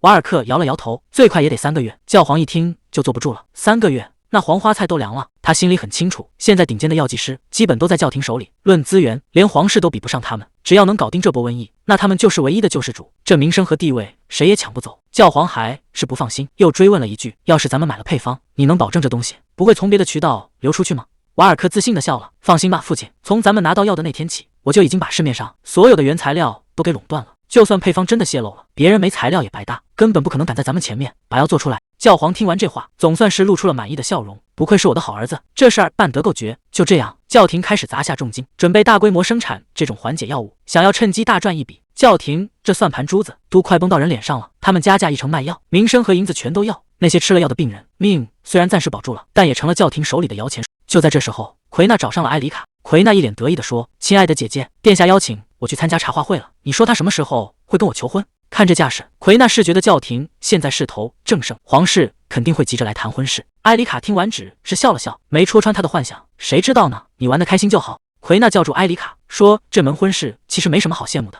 埃里卡聽得一頭霧水，這又是唱的哪一出？奎娜接着說，父親一直把你保護得太好了，所以很多事情你根本不知道。其實我跟以諾皇子的婚約全是為了聖教廷，這些年聖教廷跟皇室的關係一直都很微妙，稍微出點差錯，後果誰都擔不起。為了保住現在的地位，我們只能選擇跟皇室聯姻。奎娜看着埃里卡，笑得讓人心裡發毛，問他是不是聽不懂這些大道理。埃里卡這下心裡真不是滋味，原來大家都在負重前行，只有他一個人躲在溫室裡，被保護得像個什麼都不懂的事。奎娜笑着湊了過來，話裡話外卻全是刺。他說每個人都有自己的用處，姐姐你以後肯定也能為家裡出力。這話聽着怎麼這麼瘆人呢？就在這時候，女僕過來傳話了，說以諾皇子已經在外面等着了，看來正戲就要開場了。奎娜現在可是得意壞了，還提到了父親給的什麼特別藥水，居然能讓皇太子親自等他，這藥到底是什麼來頭？臨走前，奎娜還不忘拉上埃里卡一起，這哪是簡單的邀請啊，分明是想帶他去見證點什麼。埃里卡這會兒心裡直打鼓，想找個借口趕緊溜了，說自己身體不太舒服。可奎娜哪能輕易放過他，一把就拽住了他的手。奎娜冷着臉提醒他，剛才不是說了嗎？每個人都有自己的任務。奎娜一邊拉着他往前走，一邊還找了個冠冕堂皇的理由，說皇太子殿下最喜歡看家庭和睦，咱們姐妹倆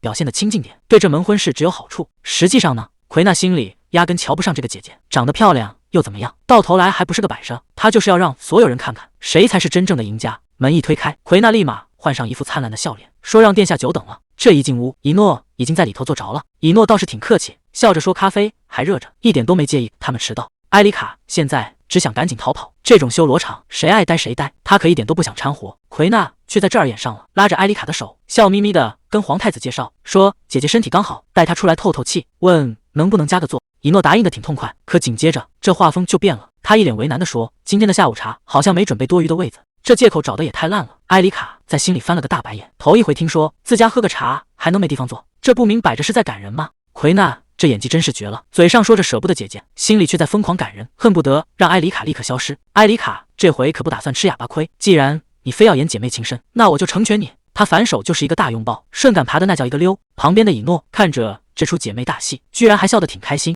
這下輪到奎娜傻眼了，本來是想給對方割下馬威，結果反被粘上了。這出戲演到最後，到底誰才是那個小丑？旁邊看戲的本森差點沒被這口熱茶給燙死。以諾在旁邊煽風點火，說自己看得挺感動，還遺憾自己沒個兄弟姐妹。這演技簡直是睜着眼睛說瞎話。埃里卡心裡門兒清，這男人演得比自己還假，大家都是千年的狐狸，在這兒玩什麼聊齋呢？奎娜現在只能打碎了牙往肚裡咽，還得強撐着答應下來。可他心裡早就炸了，覺得埃里卡就是個仗着父親寵愛到處撒潑的蠢貨，這回真是搬起石頭砸了自己的腳。以諾突然改了口風，說只要他一句話，加個座也就是分分鐘的事。這下輪到埃里卡演戲了，他剛才還死纏爛打，這會兒卻突然說身體不舒服。奎娜整個人都懵了，這女人剛才不是還非要跟着嗎？怎麼說變就變？以諾倒是一點沒客氣，順着台階就往下爬。既然姐姐不去，那咱們兩個就出發吧。奎娜這下可樂壞了，剛才的鬱悶一掃而空，他還以為是自己的魅力太大，才讓皇太子改變了主意。結果馬車一到，以諾直接把本森給打發走了，理由居然是馬車太擠，坐不下3個人。這借口找的，連奎娜都開始懷疑，這男人是不是真的想跟他過2人世界？看着這群人各懷鬼胎，本森心裡其實比誰都清楚，配合這幫人演戲，對他來說反而成了一種樂子。這大殿裡靜悄悄的，本森急匆匆趕過來，手裡還攥着個大消息，原來是那位羅莎小姐傳信了，說新藥研發到了最後關頭。這封信就是專门給埃里卡的，信裡寫得清清楚楚，要是快做好了，但現在急需一批試藥的志願者，羅莎自己不方便露面，這事兒只能托付給埃里卡來办。看着這信上的內容，埃里卡顯然有些猶豫，畢竟這試藥可不是鬧着玩的。本森倒是笑得一臉輕鬆，說招人的事兒不用擔心，上頭那位殿下會親自安排，讓埃里卡只管等好消息就行。埃里卡把信收好，特意囑咐本森給羅莎帶個話，讓他在那邊多加小心，畢竟這試藥的事兒一旦鬧大，誰都擔待不起。日子一天天過去，轉眼半個月就沒了。以諾這段時間跑得挺勤快，天天往聖庭這邊鑽。雖然大家還坐在一張桌子上吃飯，但明眼人都看得出來，以諾跟奎娜走得越來越近，倆人經常成雙成對地出入各種聚會。聖庭這邊也沒閒着，已經在緊鑼密鼓的籌備訂婚的事兒了。就算以諾嘴上不承認，這樁皇室跟聖庭的聯姻，在大家眼裡早就是板上釘釘了。不過瓦爾克倒是一點沒避諱埃里卡，處理雙脊病的事兒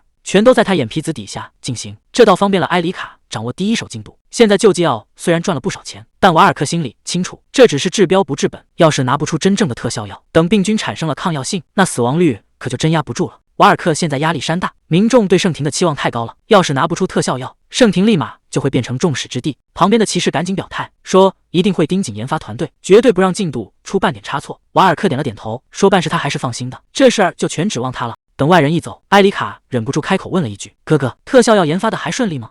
瓦爾克回過頭，臉上又掛上了那種溫柔的笑，說這些事不用他操心，只要乖乖待着就行。他大概覺得這些複雜的研發細節，埃里卡根本聽不懂，可他哪裡知道，就算他一個字都不肯多說，埃里卡也早就看出來了，研發進度根本就不樂觀。埃里卡心裡比誰都清楚，上輩子聖庭就是靠偷了羅莎的研究，才把自己包裝成救世主的。現在羅莎那邊已經到了最後關頭，以諾也在暗中安排，按理說沒什麼好擔心的。可看着窗外這平靜的夜色，埃里卡總覺得心裡不踏實，這種安穩日子恐怕就是暴風雨前的寧靜。他正坐在窗邊發呆，嘴裡嘟囔着太無聊了，結果身後突然冒出一個聲音：要不要我給你找點事做？埃里卡嚇得一激靈，回頭一看，竟然是以諾這家伙。他大半夜不睡覺，居然翻窗戶跑到了這兒，還笑眯眯地問：不打算讓我進去坐坐嗎？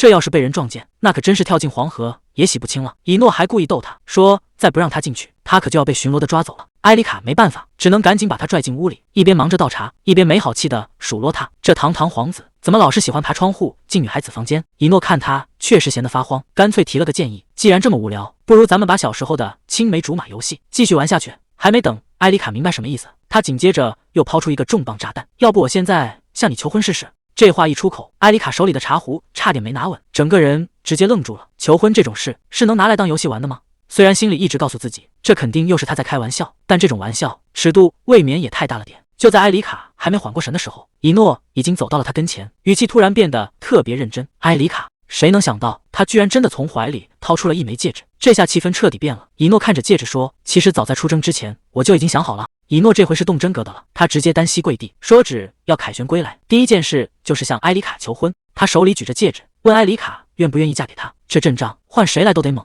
埃里卡心裡直犯嘀咕，這演戲演得也太像了。他趕緊想打個圓場，說咱們換個遊戲玩行不行？可抬頭一看，以諾那表情根本不像在開玩笑。埃里卡這下徹底慌了，這男人到底在想什麼？逗人玩真的有這麼意思嗎？看以諾這架勢，要是埃里卡不點頭，他怕是打算一直跪下去了。這可是堂堂帝國皇子，讓他一直這麼跪着，以後指不定要怎麼被他拿捏。埃里卡現在是进退兩難，感覺整個人都要裂開了。埃里卡最後還是嘆了口氣，既然這男人非要玩到底，那他也只能捨命陪君子了。他笑着說，行吧，我答應了。這話一出口，以諾臉上的笑意更深了，他等的就是這一刻，只要埃里卡點了頭，接下來的事可就由不得他了。隨着戒指套進指間，以諾輕聲提醒他，這下可不許反悔了。誰能想到大半夜翻窗戶進來的皇子居然真的把人給套牢了。埃里卡盯着手上的戒指，這玩意兒一看就值不少錢。還沒等他反應過來，以諾直接把人摟進懷裡，這協議簽的代價可比他想的要大得多。這下埃里卡徹底亂了陣腳，原本以為只是個交易，結果對方根本沒打算按常理出牌。埃里卡趕緊把人推開，這進展實在是太快了。埃里卡抱怨，殿下你這做的也太出格了。結果抬頭一看，以諾那副樣子倒像是受了多大委屈似的，明明是他在步步緊逼，怎麼現在看着比誰都消沉？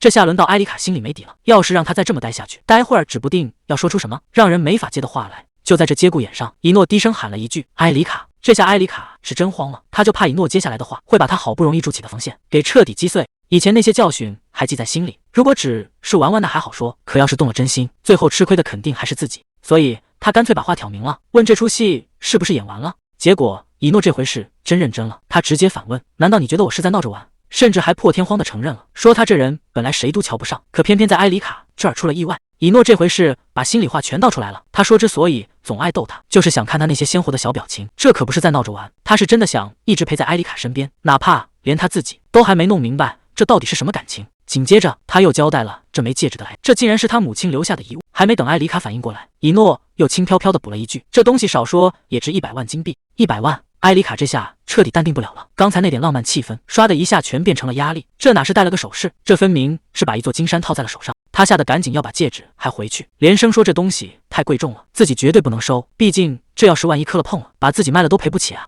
埃里卡這下真急了，他拼了命想把戒指拔下來，結果這東西就像長在手上一樣，怎麼使勁都紋絲不動。以諾倒是一點不慌，他慢悠悠地解釋說，這戒指以前被大祭司下過咒，只要是帶着真心戴上去的，除非誰變了心，否則想摘下來就只能把手指給切了。听听，这說的是人話嗎？埃里卡算是看透了，這家伙簡直跟小說裡寫的一模一樣，淨整這些讓人沒退路的招數。埃里卡還是覺得不妥，這要是讓聖座的人看見手上帶着這麼個明晃晃的大寶貝，那還得了。以諾卻一臉淡定，他說只要你想藏起來，誰也別想瞧見這戒指，這就是他的神奇之處。緊接着以諾話鋒一轉，問這青梅竹馬的遊戲到底還要玩到什麼時候？他這是打算徹底攤牌了，直接告訴埃里卡，就當這門親事已經定了一半，看來這回他是真不打算放手了。埃里卡心裡盤算了一下，覺得這買賣其實不虧，既然戒指已經摘不下來，乾脆就順水推舟答應了。反正現在兩人是一條繩上的螞蚱，除了配合他也沒別的選了，這就算是正式達成了同。結果以諾這小子那是真會順桿爬，他緊接着又提了個新要求，說只要現在抱一下就能再抵消5次，那種過家家一樣的青梅竹馬遊戲。埃里卡這會兒腦子裡全是算盤響，既然大局已定，抱一下就能省掉這麼多麻煩，怎麼看都是自己賺了呀。埃里卡沒再猶豫，直接主動湊了過去，以諾順勢把人摟進懷裡，這哪像是為了抵消遊戲，分明是蓄謀已久。